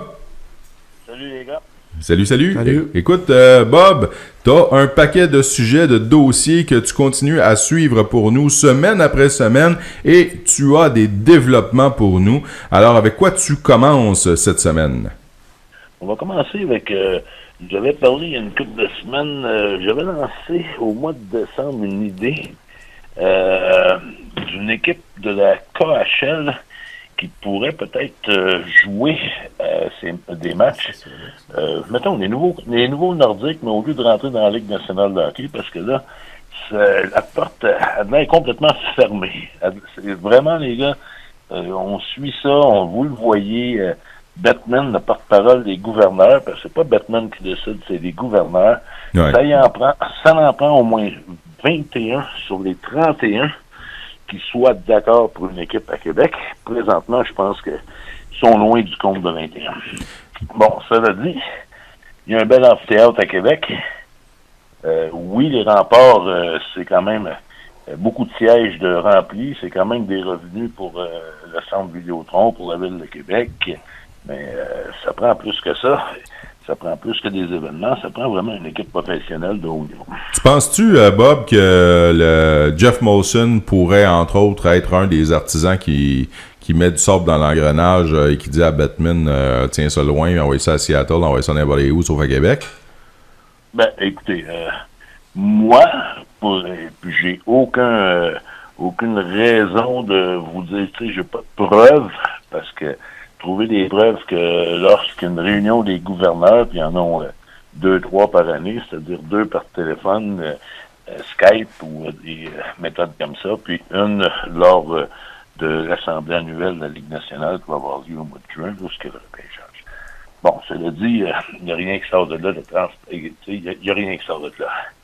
Okay. Chose certaine, quand Bettman parle d'expansion, on peut comprendre tout de suite qu'il est loin d'avoir l'unanimité parmi les gouverneurs. C'est Look South a Young Man, hein? On parle pas d'expansion, par exemple au Canada, là. C'est clairement aux États-Unis que les visites sont. Hein? Sa dernière, il a demandé à la ville de Seattle et à les investisseurs là-bas qui veulent avoir une équipe de remplir le document de demande de franchise. Fait qu'on sait très bien, la ville et l'État de Washington, où Seattle est situé, vont investir, je sais pas combien de millions, de centaines de millions pour la rénovation de la grosse aréna qui est déjà là, où ce que la NBA joue, mais ils vont la rendre encore plus aux années 2018 qu'aux années 1990 quand c'était construit. Fait que, écoute, alors, oui, je t'en prie. Hein. Termine ta pensée. Hein. Pardon? J'ai dit termine ta pensée, excuse-moi, je t'ai interrompu. Hein. C'est ça, fait que la prochaine franchise en Ligue nationale de hockey, c'est Seattle, c'est déjà décidé. On se casse pas la tête. Alors, qu'est-ce qui reste à Québec? Puis là, ils vont monter à 32 équipes à ce moment-là. Quand est-ce que ça va être fait? Pour la saison 2019-2020, probablement. Ça va être 32 équipes. 16 dans l'Est, 16 dans l'Ouest. Il n'y aura pas d'autres franchises d'accordées, nouvelles franchises d'accordées avant 2024-2026 probablement. Puis ça ne veut pas dire que Québec va être là non plus. Donc, en attendant. De la KHL, c'est ça. Y a-t-il une possibilité réelle? Parce que moi, j'ai lu un petit peu là-dessus, puis j'ai des commentaires, puis on me disait, ben écoute, garde, présentement la KHL, au contraire, essaie de restreindre un peu le nombre d'équipes. Il y a trop de distance, par exemple. Avoir une équipe, par exemple, à Québec, ça serait quelque chose d'impensable pour la plupart de ces clubs-là, là-bas. Parce que regarde, ça, c'est du monde qui vit dans les années 70. Là. On peut se réveiller en 2018. C'est très simple. Je l'avais, et quand j'ai lancé cette idée-là au mois de décembre, là, je me suis pas levé un matin, je me dis, tiens, on va envoyer. J'ai fait mes études là-dessus. C'est 56 matchs qui jouent dans une saison là-bas, c'est pas 80 quelques matchs. 56 matchs, c'est 28 matchs sur la route, 28 matchs à domicile. 28 matchs sur la route, c'est 7 voyages de 4 matchs. Okay. C'est pas compliqué, puis c'est encore plus facile que qu'est-ce qu'ils font dans la Ligue nationale de hockey, où ils ont 40 voyages à peu près. Ben, ils ont 42 voyages. Donc, c'est quelque chose de faisable et c'est quelque chose qui permettrait d'avoir comme un coût raisonnable d'exploitation pour les différentes équipes membres. Écoute, là, les gens, j'en ai lu plein d'articles, comme tu dis, des commentaires de petits Joe connaissants, là, que hey, ça va coûter des millions les voyagements. Hey, un avion, un charter, pour 10 jours, là, ça coûte pas des millions. Effectivement. Faut arrêter, là. Puis même si ça coûte 5 millions de déplacements, ou 6 millions, c'est ça c'est ça que ça coûte dans la Ligue nationale de hockey pour 40 quelques voyages. Puis avec les droits de diffusion aussi. Avec les droits de diffusion que l'équipe peut aller, que la Ligue puis les équipes peuvent aller chercher, j'imagine qu'ils pourraient y trouver leur compte aussi, là. Ben oui, puis ils n'ont pas les budgets d'opération. Il y a pas c'est pas 70 millions les masses salariales dans la Ligue, dans la KHL. Là. Quand t'es rendu à 15-20, quand t'es rendu à 20 millions, là, une moyenne d'1 million par joueur, là, t'es à peu près là. Fait que entre la Ligue nationale de hockey qui est à 65-70 millions, qui va probablement monter à 75 millions par année dans la saison prochaine, on est très loin des budgets d'opération dans la KHL que dans la Ligue nationale de hockey. Bon. C'est certain qu'il y a des équipes dans la KHL qui en arrachent. Comme il y en a dans la Ligue nationale de hockey, c'est quand j'entends les commentaires de nos fans à NHL puis anti-Ligue KHL, hey, réveillez-vous, là. Il y a des équipes qui en arrachent dans la KHL, puis il y en a un méchant paquet dans la Ligue nationale de hockey qui en arrachent aussi. Il y a seulement que quelques clubs dans la Ligue nationale qui parviennent justement à vraiment bien tirer leur épingle du jeu, et c'est une majorité. Une minorité qui, donc, une majorité, devrais-je dire, qui tire un peu plus le diable par la queue. J'ai Claude qui a une question pour toi. Oui. Bob, si après ça, je vous dirai là, qu'est-ce qui se passe. Ouais. Oui, ben si tu peux répondre à cette question-là en ce qui concerne l'équipe de Québec qui, elle, voyagerait, comment ça fonctionnerait pour les équipes qui viendraient visiter Québec? Bon, c'est certain qu'ils jouent 2 matchs. Un peu comme c'est au baseball, là, les équipes viennent puis ils jouent 3 matchs ou 4 matchs quand ils sont en ville. Ben, ça serait la même chose. L'équipe vient puis joue 2 matchs. Pas le vendredi soir puis le samedi soir puis ils repartent. Là, ils peuvent jouer un match le jeudi, puis un autre le dimanche après-midi, puis qui est après, là. C'est certain que les coûts de déplacement pour ces équipes-là, c'est juste un voyage de 2 matchs. Ça coûte quand même assez cher se déplacer là, mais regardez, je sais pas jusqu'où ça coûte si cher que ça, parce que présentement, dans le KHL, ils ont des heures, ils ont jusqu'à 8 heures de différence entre l'équipe qui est en Sibérie puis celle-là qui se trouve à Kiev. Ah, parce qu'écoute, il manque pas de fuseau horaire, eux autres là, hein? Avec la Russie. Alors, il y a 8, écoute, tu tombes 8 heures de différence. T'as-tu 8 heures, c'est énorme, parce que tu prends, écoute, par exemple, au niveau du Pacifique par rapport à la côte est américaine, t'as 3 heures de différence, là. Mais là, tu parles de 8 heures. Écoute, c'est colossal. Ben, tu sais que Mais ils l'ont déjà dans leur ligue, ça. Mais ils ne jouent pas, ces gars-là ne jouent pas 82 matchs. Mm-hmm. Faut comprendre ça aussi. Fait que, même qu'une équipe vient pour, mettons, 6 jours. Puis avant de jouer leur match, ils ont 3 jours pour se remettre du décalage horaire. Toi, quand t'étais Quand tu jouais pour Washington, là, quand tu jouais pour les Caps, puis tu avais une game, par exemple, dans l'Ouest, là, le décalage, c'était-tu quelque chose qui était difficile ou pas? Aucunement. Non? Aucunement. Regarde, les gars, c'est des athlètes. Ça a 20 ans, 25 ans, 30 ans, sont en pleine forme physique. Tout ce qu'ils ont à faire, là, c'est jouer au hockey puis dormir. Bon, il y en a d'autres, des mauvaises langues qui vont dire qu'ils sont sur le party. Oui, ça aussi. Mais regarde, c'est pas des parties à tout finir. Les gars, ils ont de la misère à marcher après ça. Là. C'est loin d'être la fin du monde. Surtout que dans la KHL, justement, c'est une ligue qui a 8 fuseaux horaires. Ben écoute, moi je pense que ça, effectivement, comme tu le soulignes, je pense que ça pourrait être une option vraiment intéressante. J'ai Claude qui veut ajouter. Oui, mais ça vient d'où ça, Robert? Là? Qui en a parlé encore de ça? Là? Est-ce que c'est seulement toi ou bien... Non, ben c'est là, non, c'est un peu là. Fait que moi j'ai mis ça sur Facebook quelque temps au mois de décembre. Ça a été repris par RDS. Ça a été... c'est sur leur site Internet aussi. Ça a été repris par plusieurs postes de radio sportifs à Montréal, plusieurs journalistes. Puis oui, certains journalistes posent des questions un peu, ben écoute, les fuseaux horaires, la Ligue qui a de la misère avec certaines équipes, tout ce qu'ils peuvent trouver négatif, là, tu peux les mettre du même côté. Mais ce que j'avais entendu, moi, Bob, c'était le fait que on disait que la KHL voudrait pas d'un tel projet comme ce serait selon eux un moyen de pression pour Québec, de mettre de la pression justement sur la Ligue nationale. Là, si vous nous donnez pas un club, on s'en va à KHL. Ah, c'est certain que, puis là c'est là que je vais vous dire qu'est-ce qui se passe là.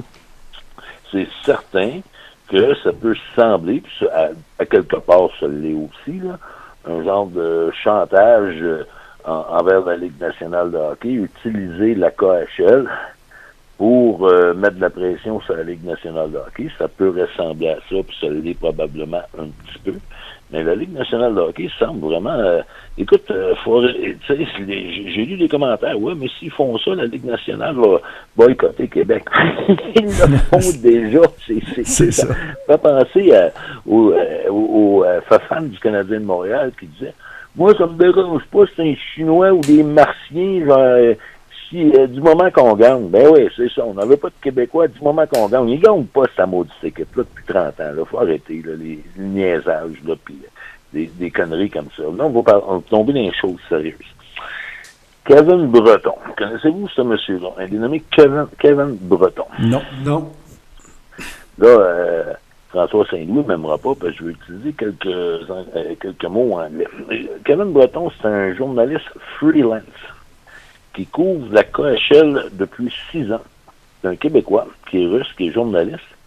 Et puis, presque tous les articles que vous pouvez voir des fois dans le Journal de Montréal, dans la presse, sur RDS, lui travaille aussi pour Média TC, Transcontinental. Lui, il est là-bas, là, il vit là-bas à l'année. C'est un Québécois, il parle russe comme les Russes. Et puis, demain, Kevin a interviewé le président de la KHL. C'est pas une interview publique, les gars. C'est privé. Oh! Parce qu'il est très reconnu là-bas, lui, là. Il est à Moscou. Et puis, tu sais, les Russes, là, un journaliste qui s'installe là-bas, qui est de l'étranger, puis qui couvre leur ligue, qui fait la promotion de leur ligue en Amérique du Nord, ben, il est très, très, très apprécié. Fait que, il y a un rendez-vous avec le président de la KHL. Ils vont se parler en privé.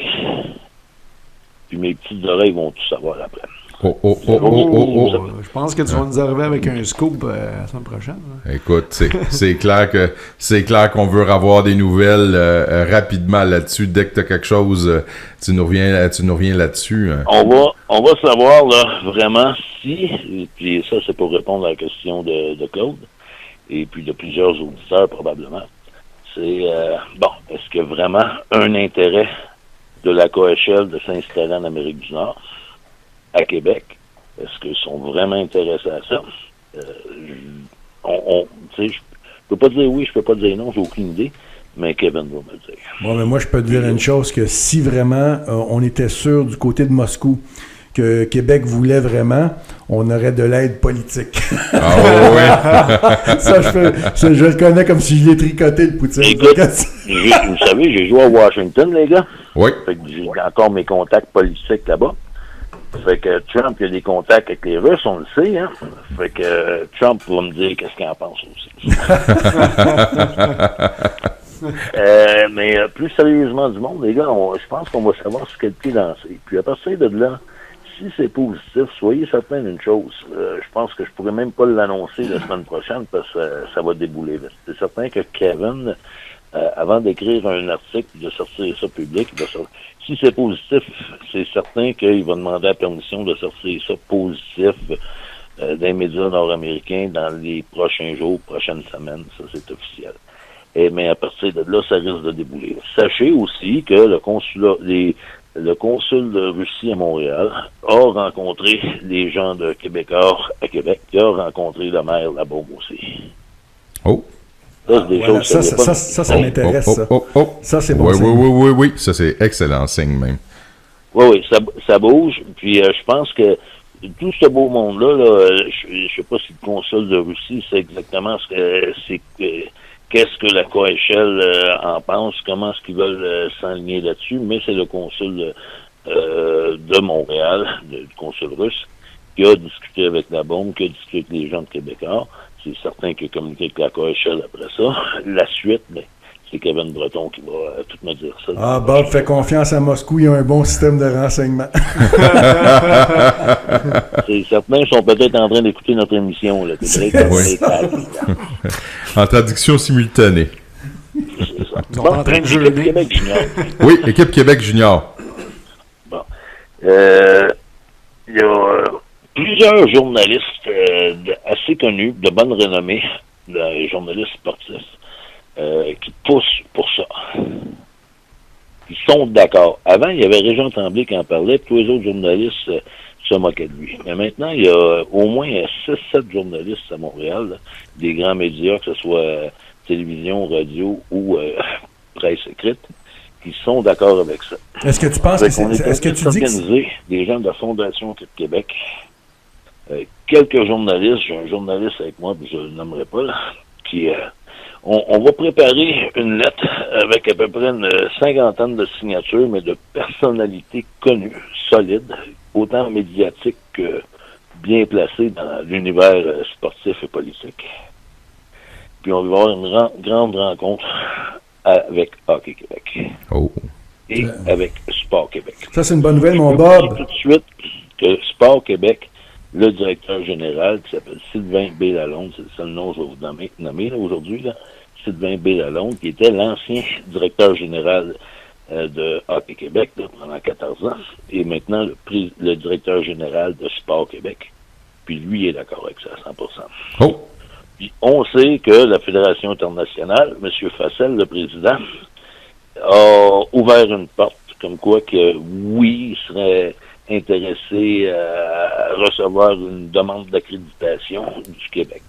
Et puis, lui, ce qu'il disait, puis ça, c'est Jean-Charles Lajoie qui en a parlé à la radio avec lui-même, qui dit qu'en gros, s'il y a une demande d'accréditation faite par le Québec en bonne et due forme, qu'ils vont regarder ça positivement, même si leur règlement dit un pays, une équipe, le Québec serait l'exception, ce serait la nation fondatrice du hockey, c'est ce qu'on est. Puis, pareil comme l'Écosse qui a mis sur pied la Fédération internationale, la FIFA, en 1896, mais le Québec aurait une permission spéciale. Ça apparaîtrait comme un juste retour des choses, je crois.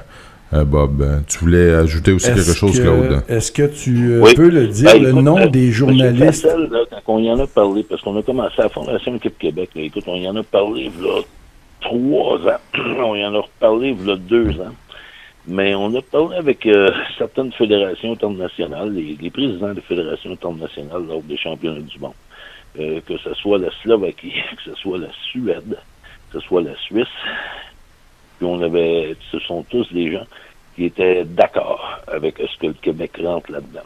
Et puis, ça s'est parlé lors de réunions de la Fédération internationale de hockey sur glace. Et puis, M. Fassel semble vraiment être très intéressé à ça, surtout qu'ils n'ont pas encore décidé où va avoir lieu le championnat du monde en 2020-2021. Okay. Bob, et puis, Québec, Bob, serait la place. Oui, j'ai Claude qui voulait te demander quelque chose. Oui. Très important, tu parles de, Bob, tu parles de 6 journalistes. Est-ce que ces 6-là se prononcent comme ouvertement au gré de leurs chroniques ou commentaires, là? Oui. Ce sont tous des gens qui ont écrit positivement pour la mise sur pied de l'équipe Québec. Donc, j'imagine que Jean-Charles Lajoie, c'est ça? Il est là-dedans. Il est dans la gang. Il est là-dedans. Puis les autres, peux-tu les nommer? Ben, il y a Jean Tremblay, Martin Leclerc. Pas les 3 autres? Pierre Durocher. OK.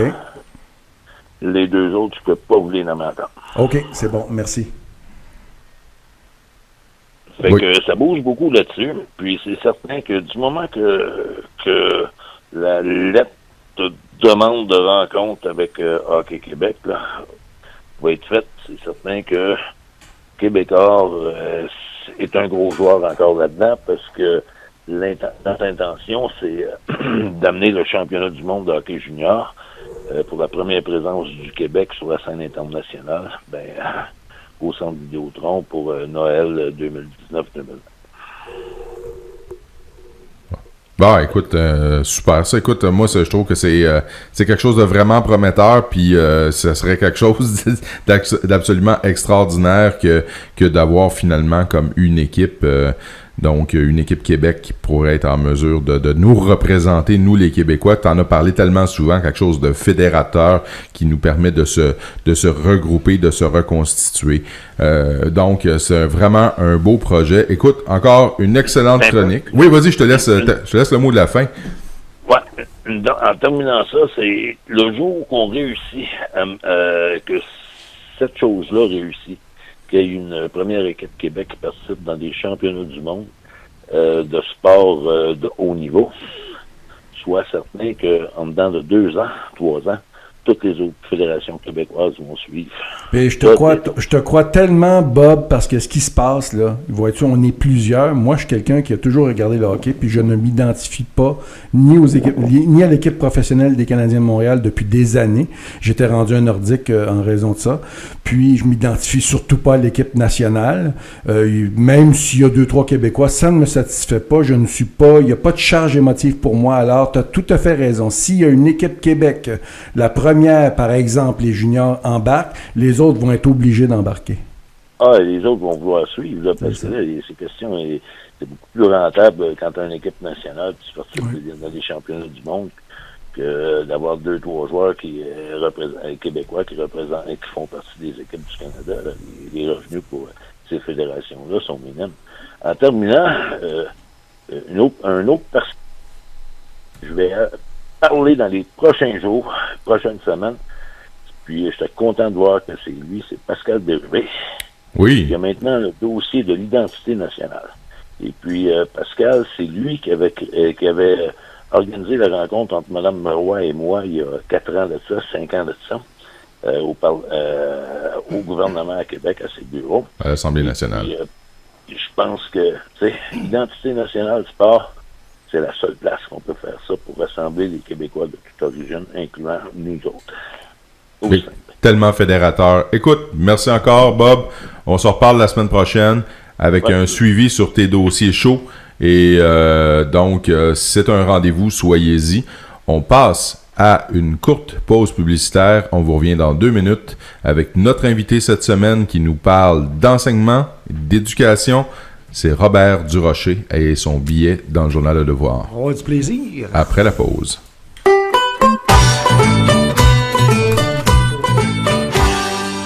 Ici François Saint-Louis. Je vous attends ce soir à 21h pour votre édition du Journal du Soir. Au menu, les grands titres du jour en votre compagnie. Venez nous faire part de votre opinion sur notre ligne ouverte.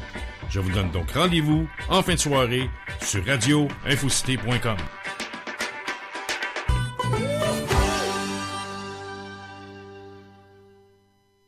Vous écoutez Radio Info Cité la radio branchée sur l'actualité.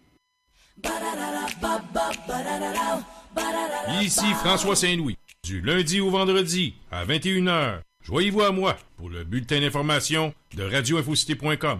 Tout peut y passer. Sport, politique, sexe et pâté chinois. Le journal du soir est votre rendez-vous en fin de soirée sur radioinfocité.com.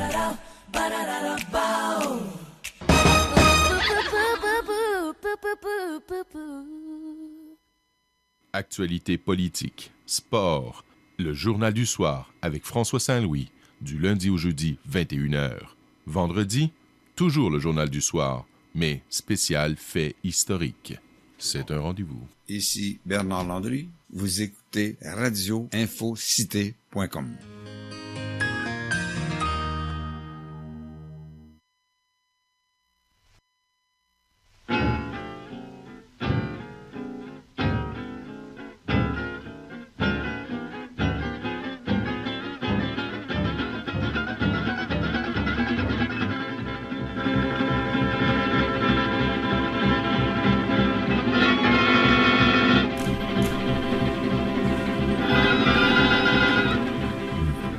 Donne-y du pouvoir. Ouais. Donne-y du pouvoir. Le pouvoir au peuple. Criait la foule. À bas le roi. Vive la populace. Donc, Monsieur Veilleux. Ça va. C'était quoi cette petite bulle-là? Je sais pas, j'ai des petits moments. On vient de quitter le sport, puis on sait que dans le sport, il arrive souvent des joueurs d'avoir des crampes de cerveau. Oui. Non, mais vous savez, oui. Ben, à bas la révolution, et c'est les trois glorieux. Nous parlions des glorieux tout à l'heure. On sait que tu étais bon dans les envolées lyriques comme ça, là, parfois, oui. Écoutez, Claude Veilleux à l'appareil, je suis accompagné d'un joueur de musique. D'un joueur de guitare, de piano, mais avant tout, c'est un enseignant. Il l'est encore. Et un chanteur. Oui, il chante. Il chante la pomme. C'est ça, c'est un chanteur, oui. Il peut se déguiser en Roy Orbison, comme en Paul Brunel, comme en Joe Dassin. Hein? Puis, il est très bon. Puis s'il était aussi bon enseignant qu'il est bon chanteur, ben il devait être pas pire. Il s'agit de Robert Durocher. Pourquoi Robert Durocher est ici? C'est qu'il a pondu une lettre. Il l'a envoyée au Devoir. Le Devoir ont publié sa lettre sur la pénurie d'enseignants. Puis, écoutez, je vais d'abord, tout de suite, parce que je n'ai qu'un micro, je vais lui laisser ma place et je vais intervenir à côté comme ça si jamais j'ai une question. Ah, écoutez, on vient de t'en procurer un. Est-ce que tu veux dire salut aux petits amis?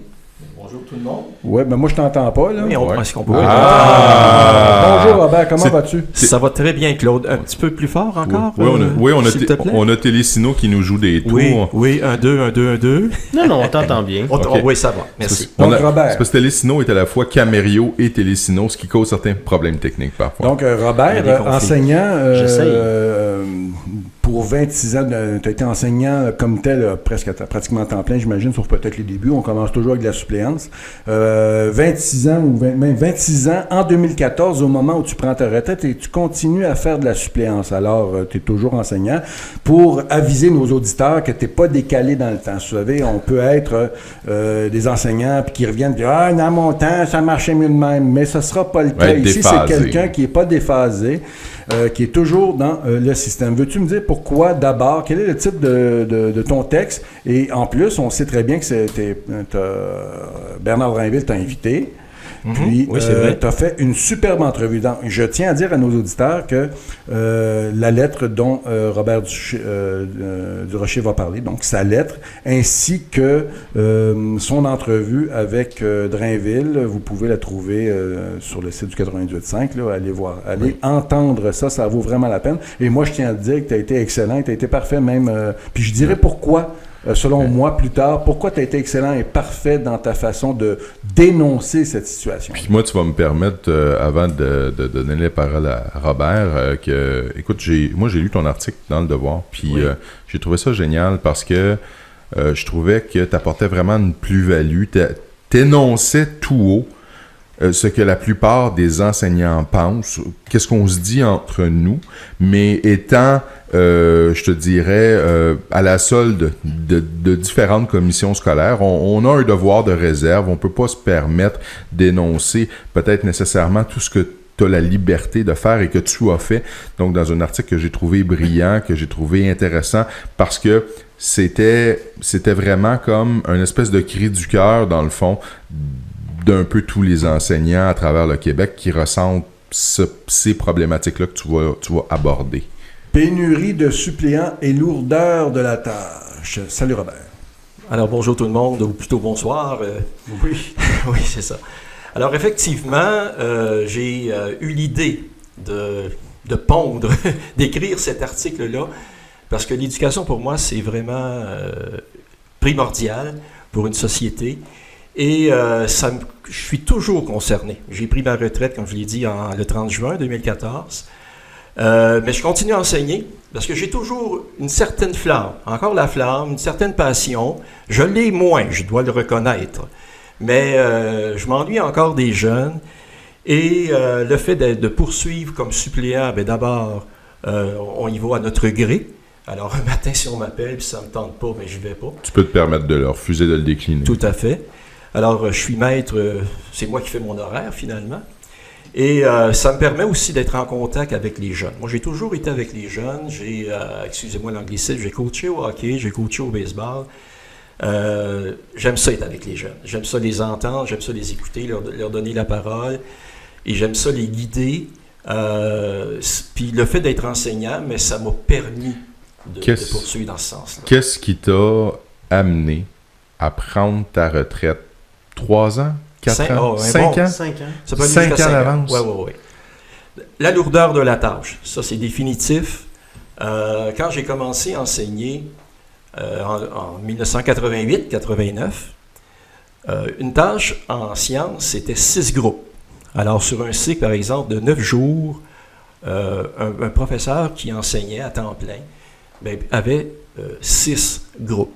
D'accord? Quand j'ai changé d'école en 2003, j'ai été à l'école des Hauts-Sommets. J'étais comme le plus ancien. Alors, j'ai toujours dit à mes élèves que j'étais à l'école, c'est-à-dire le prof le plus jeune, mais j'étais quand même le plus ancien, donc j'étais un jeune ancien. Mais c'est moi qui ai eu le privilège de choisir la première tâche qui était disponible en sciences, puis j'ai appliqué sur un poste de 6 groupes en écologie, ce que j'avais à l'école Saint-Stanislas. Or, vers la fin là, de ma carrière, là, depuis, je dirais, 2013-2014, mais là, la commission scolaire, je vais dire la CSRDN, parce que c'est là que j'ai travaillé, puis que je poursuis encore. Pour ceux qui ne savent pas, c'est la commission scolaire de la Rivière-du-Nord, donc Saint-Jérôme. C'est vrai, merci de le préciser. Là, c'est la coutume, l'augmentation des tâches, et là, on me proposait 7 groupes. 7 groupes, ça n'a pas d'allure. Avec les projets techno, les laboratoires, pour moi, c'est un non-sens. C'est-à-dire que si on veut offrir un enseignement de qualité, pour moi, ces groupes, ça n'avait pas d'allure. Mais il faut expliquer pourquoi aussi, là. C'est parce qu'il y a énormément de temps de préparation derrière chaque cours que tu donnais. Et je crois, c'est ce qui t'amenait à dénoncer cette situation-là.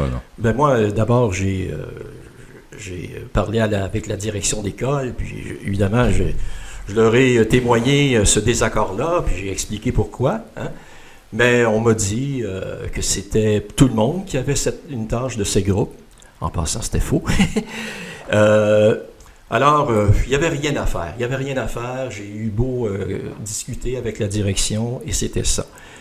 J'avais au préalable, évidemment, pris, je dirais, une retraite progressive afin justement de diminuer la tâche. Alors, même à 6 groupes, c'était déjà lourd, parce qu'il ne faut pas se le cacher, quand on vieillit, c'est un petit peu de plus en plus difficile. Je t'interromps 2 secondes. Il faut aussi préciser à ceux qui ne sont pas enseignants qu'une tâche, même à 19%, pourrait être presque aussi imposante qu'une tâche à 100%. Puis j'explique très rapidement, c'est-à-dire que tu vas te retrouver souvent avec des bouts de groupe. Hein? Il y a un professeur qui va te laisser, pour toutes sortes de raisons, qui part, puis à un moment donné, tu restes avec un groupe. Tu sais, un groupe, c'est-à-dire que, mettons que vous avez deux groupes, deux professeurs qui ont chacun tant de groupes, ou un qui a 6 groupes ou 7, puis là, il en reste un, tu vas te ramasser avec des bouts de tâches. Et par exemple, de travailler à temps partiel dans l'enseignement, ça peut être aussi harassant et fatigant. Et ça veut dire ça que tu peux te ramasser à travailler toutes les journées quand même, par exemple, juste le vendredi, la dernière période. Tout à fait. Alors, donc, c'est ça. On m'offrait 7 groupes. Moi, j'étais en désaccord avec ça. Et quand j'ai diminué ma tâche, mais j'ai travaillé la dernière année à 71%. C'est quand même 29% de moins, là. Oui. Mais pour 29% de moins, on m'a donné quand même 5 groupes. Donc, c'est un groupe de moins que 6 groupes. C'est la preuve de ce que j'ai mentionné. Tout à fait. Donc, c'est la surcharge de travail, c'est ce qui... Ben, en fait, c'est ça, j'ai pas eu le choix d'accepter cette tâche-là, mais pour 29% de moins de paye, j'avais juste un groupe en moins. Ouais. Évidemment, selon les nouveaux critères de la commission, c'était 7 groupes, mais pour moi, une tâche pleine en sciences, c'est 6 groupes. Ouais. Je dois préciser qu'avant, lorsque j'ai commencé il y a 30 ans, mais il y avait eu déjà une augmentation de tâches avant moi. J'ai eu la chance, lors de mes suppléances à la polyvalente de Saint-Jérôme, j'ai parlé avec des enseignants qui... on ne dit pas des vieux profs, hein, on dit des profs expérimentés en passant.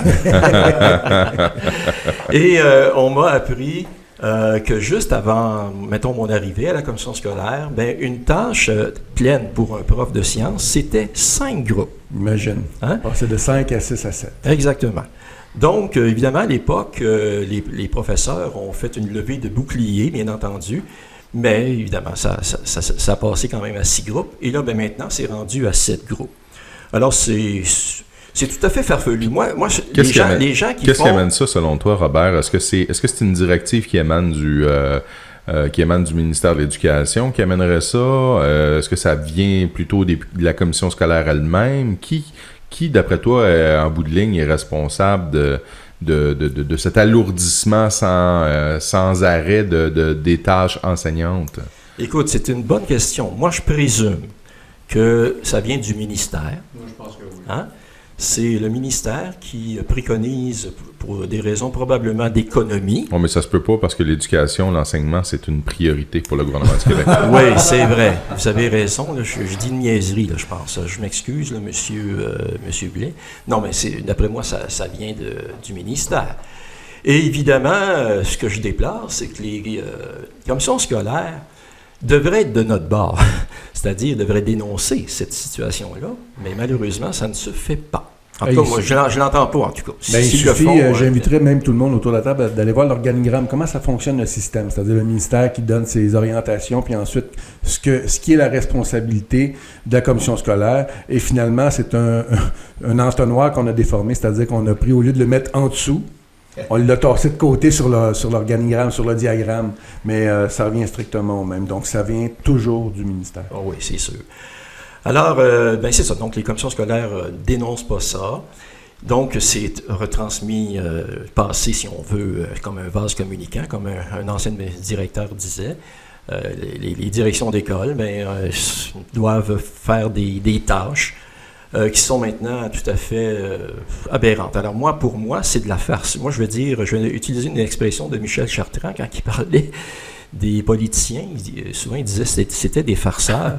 Mais moi, en éducation maintenant, oui, c'est les gens qui prennent des décisions sont carrément des farceurs. Mais c'est des farces de mauvais goût. Mais il faut, Robert, excuse-moi de t'interrompre, parce que là, pour le bénéfice de nos auditeurs, là, écoute, ils ont été au courant de ton texte, peut-être, probablement certains, pénurie de suppléants et lourdeur de la tâche, et pour certains autres aussi, ils ont pu peut-être t'entendre là, au 98.5 avec Bernard Drainville. Mais ta motivation, outre le fait de ton cas personnel, là, de lourdeur de la tâche, c'est-à-dire qu'il faut que tu l'étendes à tous les enseignants aussi, puis tu l'as bien expliqué, et pour que, justement, le bénéfice de nos auditeurs, C'est-à-dire que ça fait suite, ça, j'imagine, aux textes qui sont parus, à la journaliste, comme tu le disais, Christian, qui s'est déguisée finalement en suppléante et qui a montré que les profs avaient peut-être pas autant d'autorité qu'ils devraient en avoir et on leur confère pas l'autorité. Donc, qu'est-ce que tu entends par là, le fait qu'on enlève de l'autorité aux profs? Parce que certains pourraient te dire, oui, mais ils ont rien qu'à mettre le culotte. Ouais, c'est facile devant à une dire. classe. C'est facile à dire. Hein. Ça, c'est ce que j'appelle des paroles faciles. Mais c'est pas le cas. Tout d'abord, mon intérêt venait, bon, bien sûr, de la journaliste qui s'est intronisée, pas intronisée, mais qui a fait en sorte qu'elle était suppléante. Elle a comme infiltré le milieu de l'enseignement d'une certaine façon. Oui. Alors, bien sûr, ça a été l'élément déclencheur, mais aussi le fait de faire de la suppléance dans différentes écoles. Mais là, je vois plein de profs. Quand je travaillais à Saint-Stan, quand j'étais à des hauts sommets, mais tu vois tes collègues de travail. Là, quand tu arrives un peu comme un cheveu sur la soupe dans diverses écoles, mais là, tu vois. Et la vision est bien différente que quand tu es vraiment là, à temps plein ou à temps partiel, peu importe, dans le milieu. Oui, on voit ça avec des yeux bien différents. Et moi, ce que j'ai constaté, que je constate encore, c'est que je vois des jeunes, pas juste des profs expérimentés, là, mais je vois des jeunes qui sont essoufflés, qui ne veulent pas, qui ne se voient pas en tout cas faire ça pendant de très nombreuses années, un peu comme moi j'ai fait, puis la majorité de mes amis qui ont commencé avec moi, ou même qui ont commencé un peu avant moi. Je me dis, ces jeunes profs-là, qui sont de très bons profs, mais ils n'ont pas le goût de poursuivre cette formation, cette profession qui est si noble, parce que là, ils se voient seuls, ils ont l'impression d'être seuls, puis ils ne se voient pas là. Parce que c'est l'énergie. Hein? Être avec des jeunes, là, il faut être en forme. Ce qu'on entend souvent, puis c'est sempiternel en fait, dès qu'on parle, je suis enseignant, on dit « Oh, toi, c'est extraordinaire ce que tu fais, tu dois avoir la vocation. » Et je pense que... Et des fois, c'est le contraire. C'est « Ah ouais, mais vous avez 2 mois de vacances. » Oui, mais ça, généralement, ce sont des gens qui ignorent ou qui carrément tentent de dévaloriser à leur façon pour tenter de se revaloriser eux-mêmes. Mais je pense plus largement, règle générale, la population reconnaît l'effort puis le travail, mais va plus loin que ça, va dire, ils sont conscients, je pense, il y a beaucoup de gens qui sont conscients des modestes moyens qui sont déployés dans l'école publique. On est obligé de faire énormément avec peu. Et qu'est-ce que tu penses de ça, toi, quand on parle de vocation pour le travail enseignant? C'est certain, c'en est une. Moi, contrairement peut-être à... C'est vrai ce que Claude disait tantôt, qu'il y a des gens qui voient les profs gros durs, comme on dit, parce qu'on a supposément 2 mois à l'été. En passant, c'est peut-être un mois de convalescence, puis un mois de vacances, il faut le dire. Mais je pense que les gens maintenant ont moins cette préconception-là de notre tâche, parce qu'ils voient d'abord leurs jeunes. Comme je le disais à M. Drainville, la plupart des parents sont de notre bord, appuient les profs. C'est faux de dire que les parents dénigrent les profs. Il y en a, oui, c'est vrai. Mais c'est une minorité. Mais c'est vrai que c'est rare. Mais la majorité des parents sont sur notre bord, mais il y a des parents qui n'ont pas de solution eux-mêmes, c'est-à-dire qu'ils ne savent plus quoi faire. Tu sais à quoi ça sert? Moi, tu parlais de commission scolaire tout à l'heure, là. À quoi ça sert? Ça ne veut pas dire qu'il n'y a pas des bons gens dans la direction des commissions scolaires, mais tu sais que, contrairement à ce que disait, moi, j'ai jamais, même depuis que je fais l'émission, Les Vidanges, là, ça fait depuis 2015, là, je n'hésite pas du tout à mordre la main qui me nourrit. Moi, je vais te le dire, là, oui, il y a des gens qui sont bien là-dedans dans les directions et tout, mais généralement, pour moi, le système de la commission scolaire sert à, si jamais, je l'ai vécu tellement souvent, si jamais un parent se plaint qu'il va appeler à la commission scolaire, là c'est le branle-bas de combat. Ah ouais, ouais. Ah là, ils vont faire toute une histoire, là, puis là, la rencontre, puis avec le parent, puis là, c'est un face qui, au lieu de dire, oui, il n'y a pas, tu sais, des fois, il n'y a pas d'affaires, il n'y a pas de cas, au lieu de dire, non, ton jeune a fait ça, il va être suspendu, blablabla. Et une fois que le parent se plaint, puis il prononce le mot, je vais appeler à la commission scolaire. Donc, on voit que ces gens-là, c'est la commission scolaire qui est maître de leur paye à eux, ceux qui nous... Bon, c'est pour ça que j'hésite à leur mettre beaucoup de pression, à les blâmer, parce que d'une certaine façon, ils ont des boss, eux autres aussi. Ils ont été placés là par eux. Et il y a ce phénomène-là aussi. Comme pour les suppléants, nous autres, vous savez, à notre école, là, il y a notre secrétaire ne reçoit plus de CV de gens qui voudraient faire de la suppléance. Zéro. Alors, si je m'absente à la dernière minute, mes élèves sont à la cafétéria. Ça va aussi dans parce que la gestion est confiée et centralisée au sein de la commission scolaire. Voilà, c'est ça, hein? Parce que, oui, c'est ça exactement. Puis, considérant aussi la lourdeur de la tâche, imagine-toi, là, t'es suppléant, puis t'arrives au travers d'un groupe, là, qu'est-ce qu'ils se disent? Ah, party, congé. Oui. Et au niveau du manque de personnel... Au niveau du manque de personnel, c'est la même chose pour le personnel de soutien. Les listes sont... on ne trouve pas personne pour nous remplacer, puis c'est la même chose pour les professeurs. Puis je pense que ça aussi, c'est quelque chose d'autre, Robert, que tu as abordé, donc le travail des TES, donc des techniciens en éducation spécialisée. C'est le travail d'Éric, notre chroniqueur santé, société, environnement. Excellent TES en passant. Puis...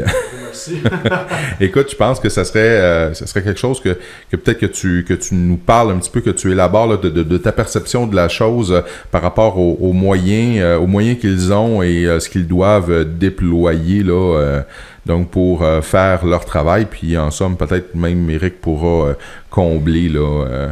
Oui, parce que juste avant de répondre, Robert, c'est que dans ton entrevue avec Bernard Drainville, tu as été capable de faire quelque chose d'assez extraordinaire. C'est-à-dire qu'il a peut-être voulu t'emmener sur un terrain où le technicien en éducation spécialisée pourrait plus te nuire que t'aider. Et là, tu as été quand même très fort en leur disant que tu ne pouvais pas blâmer ces gens-là parce qu'eux-mêmes ont un propre agenda.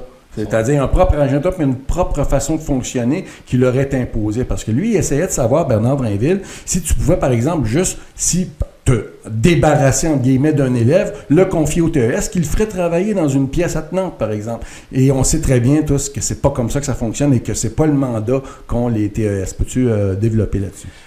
Oui, d'abord les TES, leur mandat, selon moi, c'est d'amener un support. Alors, par exemple, moi, lorsque je mettais un élève à la porte ou quand je dis à la porte, c'est pas de l'école, c'est de ma classe. Oh oui. On n'a pas le pouvoir, puis ça c'est tout à fait compréhensible. Mais parfois on peut demander au TES, on le rencontre sur l'heure du midi par exemple, et on discute du cas d'un élève. Et on informe donc le ou la TES de la problématique avec un jeune, puis là, ben, le ou la TES le rencontre au préalable. Alors, il y a bien des façons de procéder.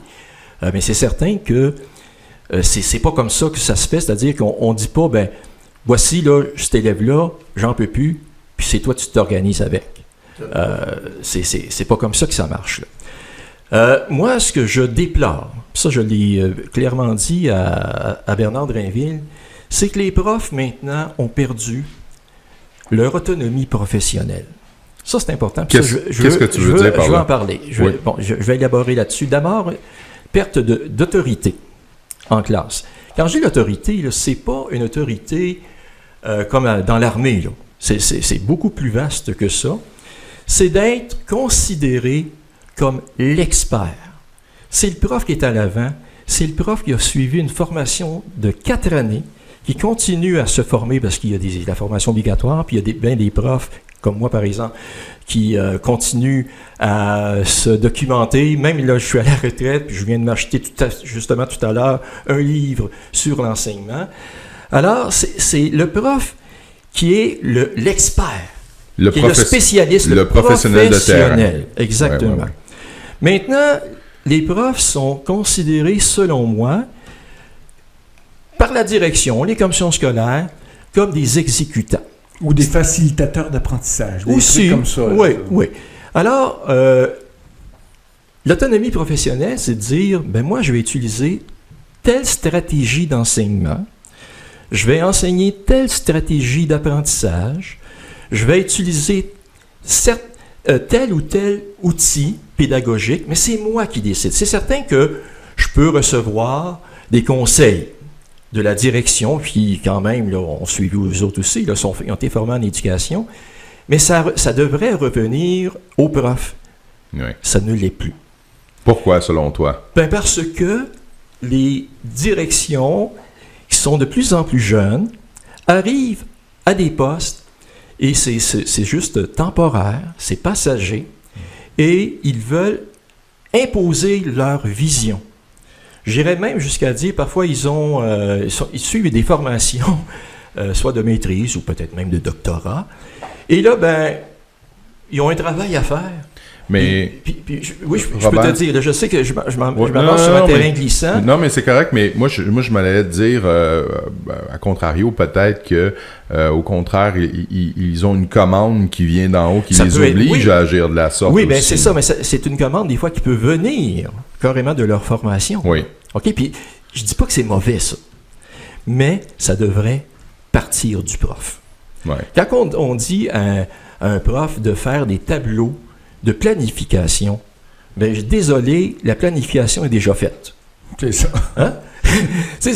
Cette planification est faite selon le prof, à sa façon. Mais là, on lui impose de mettre ces différents concepts de façon chronologique, mais selon un tableau qui a été préétabli par, bon, ça peut être la direction de l'école, ça peut être le prof, ça peut être la commission scolaire, peu importe, là. Un prof, c'est pas un exécutant. Hein? Un prof, c'est capable de réfléchir. Et on devrait toujours tenir ça pour acquis, tant au sein de la commission, des différentes commissions scolaires au Québec, que au ministère lui-même. Et on devrait, je sais pas si je pense que tu vas être d'accord avec moi de dire ça, on devrait davantage user justement des professionnels sur le terrain, des enseignants et des techniciens comme les TES, puis leur demander conseil, leur demander leur avis avant d'élaborer comme des normes ministérielles. Mais tu parles, Robert, de la perte de l'autonomie professionnelle, mais aussi donc cette perte d'autorité-là. Concrètement, là, pour les auditeurs ceux qui ont quitté les bancs d'école depuis longtemps, là, la possibilité pour un jeune de faire dérailler un cours, c'est que c'est tellement facile. Peux-tu parler de ça? Oui. C'est parce que Comment ça se passe en classe?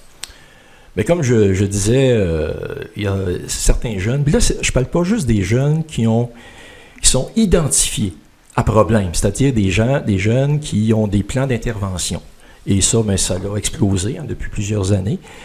Alors, c'est certain que certains de ces jeunes-là peuvent causer des problèmes, mais il n'y a pas juste eux autres.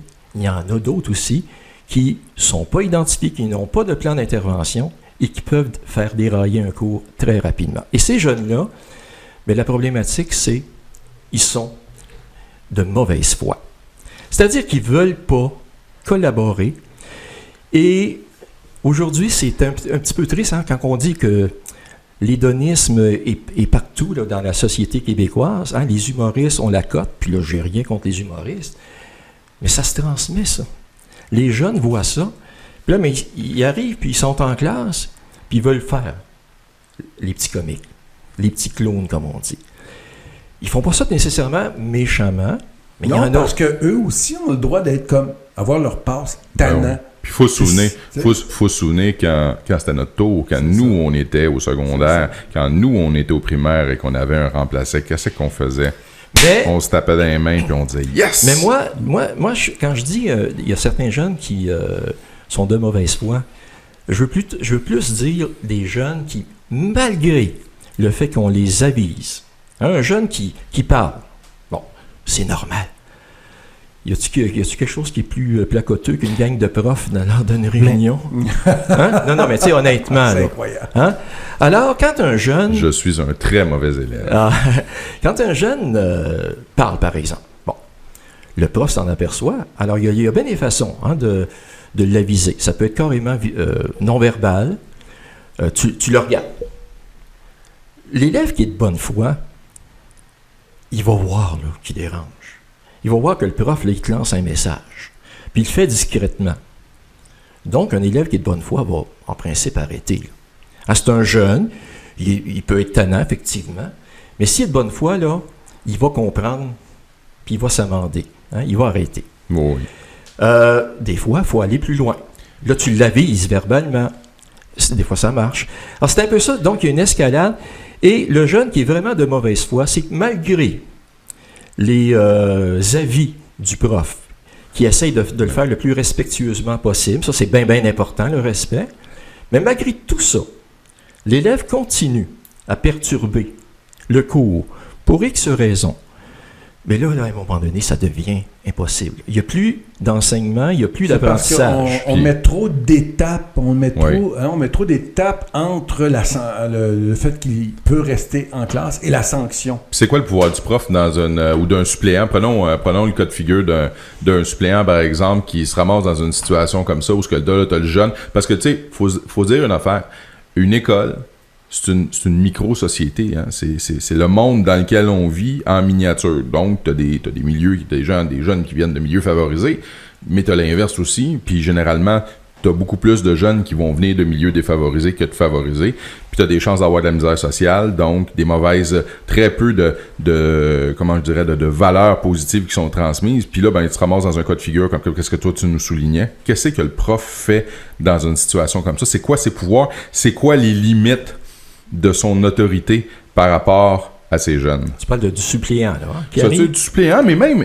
on commence avec le suppléant parce que, on avait l'exemple là, de la jeune journaliste de... Pénurie de suppléants, là, oui. Voilà, et donc, je pense qu'on peut l'aborder dans ce sens-là. Puis dans un deuxième temps, c'est quoi la différence peut-être avec un prof? Puis en quoi le technicien en éducation spécialisée va venir jouer là-dedans? Là? Mais d'abord, le suppléant ou la suppléante, lorsqu'elle arrive à l'école, ça dépend des écoles. Moi, je suis déjà arrivé là, dans une école, évidemment, que je nommerai pas, là, que je vais faire comme Bob tantôt. Non, c'est correct. Je suis arrivé, puis il n'y a absolument rien. Mais là, faut que tu te débrouilles. Mais moi, j'ai l'avantage d'avoir l'expérience. Mais un suppléant, parce qu'il y en a, c'est la première fois, ou dans les premières fois qui arrivent, et là, on ne leur a pas donné aucune information sur les procédures à suivre dans cette école-là. Comme par exemple, si tu veux compléter là-dessus, peut-être parler des procédures pour le local de retrait, les clés que tu as besoin, le fonctionnement, les mémos et ainsi de suite. Moi, je peux dire là, que dans toutes les écoles que j'ai faites, il y a une école, une direction d'école, c'est une école de primaire, qui m'ont donné ces renseignements-là. Puis pourtant, ça devrait être donné à tous. Il devrait, je ne sais pas, moi, peut-être avoir une petite chemise, une petite feuille qui... Que ça soit une norme, là, une norme établie dans toutes les écoles, puis dans toutes les écoles du Québec. Oui, moi, c'est d'ailleurs une proposition. Oui. Mais c'est malheureusement pas fait. Donc, le suppléant ou la suppléante arrive, puis effectivement, les jeunes l'attendent de pied ferme. Puis la personne, si elle n'a pas d'expérience, mais là, elle se trouve complètement démunie. Et là, si elle a devant lui ou devant elle plusieurs élèves de mauvaise foi, c'est pas été assez vite. Là. Par exemple, c'est pas la question que je vais poser, mais je vais le dire pour les auditeurs, là, puis on va être très clair. Je n'ai jamais vu, par exemple, une direction arriver, là, par exemple, pas loin dans ta classe, quand, mettons, ils vont entrer en classe, là, puis dire, lui, s'il fait quoi que ce soit, tu me le sors tout de suite, puis d'un ton méchant un petit peu. Je n'ai jamais vu ça. Donc ça veut dire que culturellement, ce qui se passe dans la tête d'un suppléant comme d'un prof, c'est « je suis bien vu si je les garde dans ma classe ». Donc je veux plaire aux autorités de cette façon-là, on me rappellera. On ne veut pas les voir de la classe. Si tu les gardes en dedans, puis j'ai pas de plainte, parce que j'ai pas de plainte, parce que moi, c'est ce qui arrive, on sort presque pas, mais quand je change de système, au début, je suis très suspect. J'en ai toujours 2-3 élèves dans un groupe au moins qui vont aller se plaindre que Hitler est arrivé, là. Mais ce que je ne suis pas. Hein, mais par contre, quand je parle, il n'y a personne qui peut parler pendant que je parle. Donc ça, juste de le faire au début d'année, il y en a certains qui se rebellent. Parce que je dis, le patron dans la classe, c'est moi. Et ça, on voit que c'est pas à la mode. Ouais. Et là, il y en a qui se rebiffent tout de suite. Et ça, c'est la preuve. Je le fais pourquoi? Parce que c'est la preuve de ce que j'avance. C'est-à-dire qu'on a peur, nous les profs, de dire que c'est nous le patron parce que c'est l'élève qui est en tête. C'est un système comme ça. Oui, c'est vrai. Tu fais bien de parler que c'est une culture, parce que quand j'ai commencé il y a 30 ans, bien, d'abord, évidemment, j'ai commencé par la suppléance un peu partout. Et je me souviens très bien d'un enseignant dans une école qui m'a fait la suggestion suivante. Si tu as de la difficulté avec un groupe ou avec des élèves, n'en parle surtout pas. Parce que tu vas être mal vu. Oui, parce que c'est un peu comme si tu étais fiché, là. Puis là, après ça, on va te dire, essayer de dire, est-ce que tu fais de la différenciation? Est-ce que tu fais ci? Est-ce que tu fais ça? Donc, c'est toutes des aides que tu as apprises, mais que tu ne pourrais pas appliquer pour avoir justement de l'autorité. On a Éric, donc notre TES en résidence, ici, qui a un petit moi, petit en commentaire. fait, c'est juste pour renchérir. Moi, comme TES, mon rôle, comme j'ai vraiment aimé quand tu dis supporter, parce que ce que je dis aux nouveaux profs, puis moi, mon rôle, c'est pas de rentrer dans la classe puis de faire la discipline à la place du prof. C'est vraiment pas ça l'objectif. L'objectif du TES, comme Robert disait tantôt, c'est vraiment d'aller supporter, donner des stratégies, mais aucunement quelqu'un peut rentrer dans la classe puis enlever cette autorité-là que tu disais tantôt. Mais moi, comme tu dis, Claude, je ne me gêne pas et je sais que les directions d'école disent qu'il faut qu'ils restent dans la classe. Moi, je dis aux profs, quand ça marche pas, sortez-les. Et voilà. Et soyez conséquents. Un avertissement, tu nommes à ta classe. Moi, je fonctionne comme ça. Je donne un avertissement au deuxième, tu sors. Je veux dire, après un avertissement, là, je pense que le jeune a compris. Et puis, moi, ça me donne comme outil. Mettons que t'es pas l'adulte qui se fait niaiser. Non, c'est ça. Et puis, ça donne toute la légitimité au prof après de faire le retour avec le jeune. Puis moi, ça me donne de la substance pour intervenir avec les parents pour dire, écoutez, là, votre jeune a été averti. Et là, il y a une collaboration qui se fait. Moi, je communique avec le professeur, je communique avec la direction. Mais si le jeune ne sort pas de la classe, moi, j'ai aucune information. Mais moi, je te dirais, Éric, si tu me permets, il y a deux choses aussi, et Robert, il y a deux choses qui viennent aussi jouer au niveau de la discipline avec le jeune. Ça peut paraître de prime abord anodin, mais le fait qu'on soit de sexe masculin versus les femmes, ce n'est pas la même chose. Hein? On a, qu'on le veuille ou pas, les hommes, on a une certaine stature, on a une certaine physionomie qui favorise, surtout avec dans le rapport hiérarchique avec les adolescents, c'est peut-être plus facile pour un homme que pour une femme. Bon, il n'y a pas d'absolu. Oui. Encore une fois, je tiens à le mentionner. Je te dirais que tu as raison. Non, parce qu'il y a plusieurs exemples. Oui, tu as raison à une certaine limite, là. Mais moi, j'ai tellement vu de profs féminins très calmes, très posé, de petite stature, avoir un contrôle absolu sur la classe. Et j'en connais une trollée, on va dire. Moi, j'en connais plusieurs collègues qui sont dans cette situation-là. J'ajoute l'autre facteur aussi qui peut être déterminant au niveau de la discipline, et ça touche beaucoup la suppléance, c'est les jeunes enseignantes. Ou les jeunes suppléantes. Donc, comme ils sont jeunes, ils ont généralement plus de difficultés à imposer leur respect d'une manière ou de l'autre, ce qui fait en sorte que peut-être que ça aussi, ça vient jouer dans la dynamique, puis ça rend le travail plus difficile pour eux. Concrètement, écoute, Robert, il nous reste à peine 3 minutes. Ça a passé à une vitesse complètement folle, mais c'est le rythme fou des émissions de Chiens Fous. Qu'est-ce qu'on pourrait... Si demain matin, tu es ministre d'éducation. Okay? Oui, d'accord. T'es le ministre d'éducation. Donc, tu as été choisi par François Legault. OK.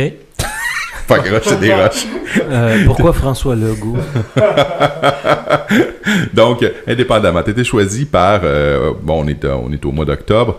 Et donc, tu es nommé au Conseil des ministres comme ministre de l'Éducation. Qu'est-ce que tu fais pour donner un coup de barre? Première chose que tu fais. Tout d'abord, c'est de dire que ça se passe dans la classe. L'éducation, ça se passe dans la classe. C'est l'élève, c'est l'enseignant. Donc, il faudrait que le climat d'apprentissage, le climat d'enseignement soit propice, soit serein pour que ça se fasse en harmonie et que le prof, mais on ne remet pas en question ses pratiques pédagogique, on peut le questionner. Ça va, ça. Mais on ne remet pas de façon systématique et gratuite ces pratiques et les élèves qui veulent apprendre.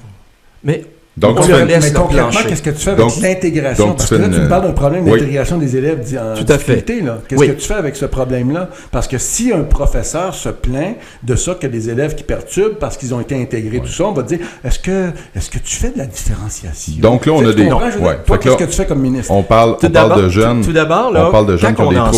Quand on enseigne, c'est l'immédiateté. C'est toujours tout de suite. Là.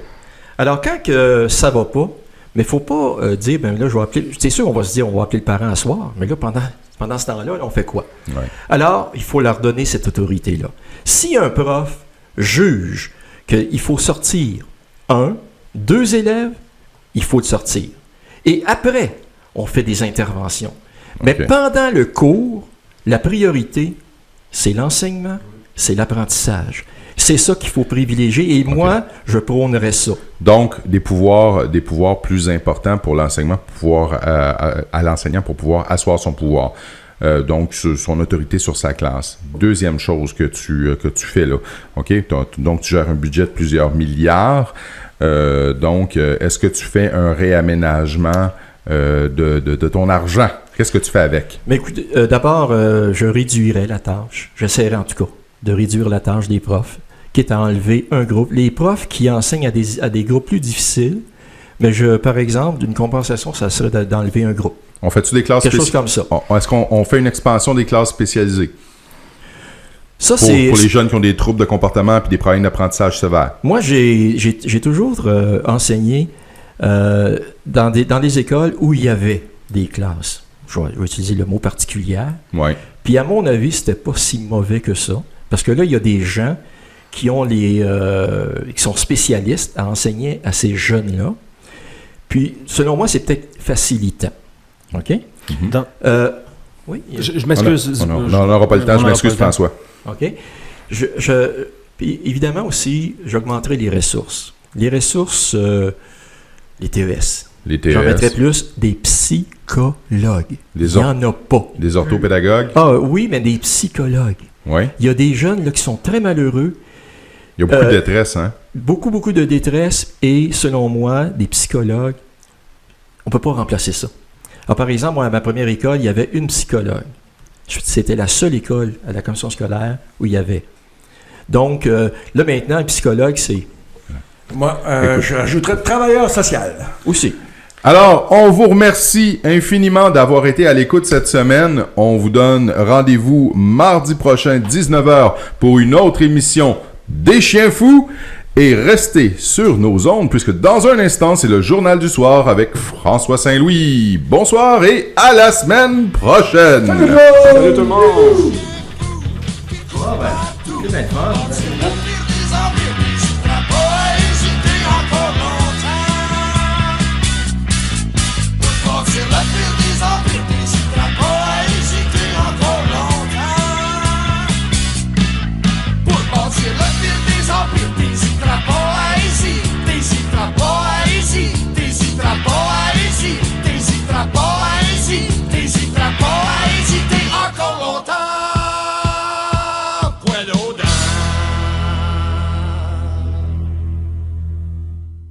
Ici Bernard Landry, vous écoutez radioinfocité.com.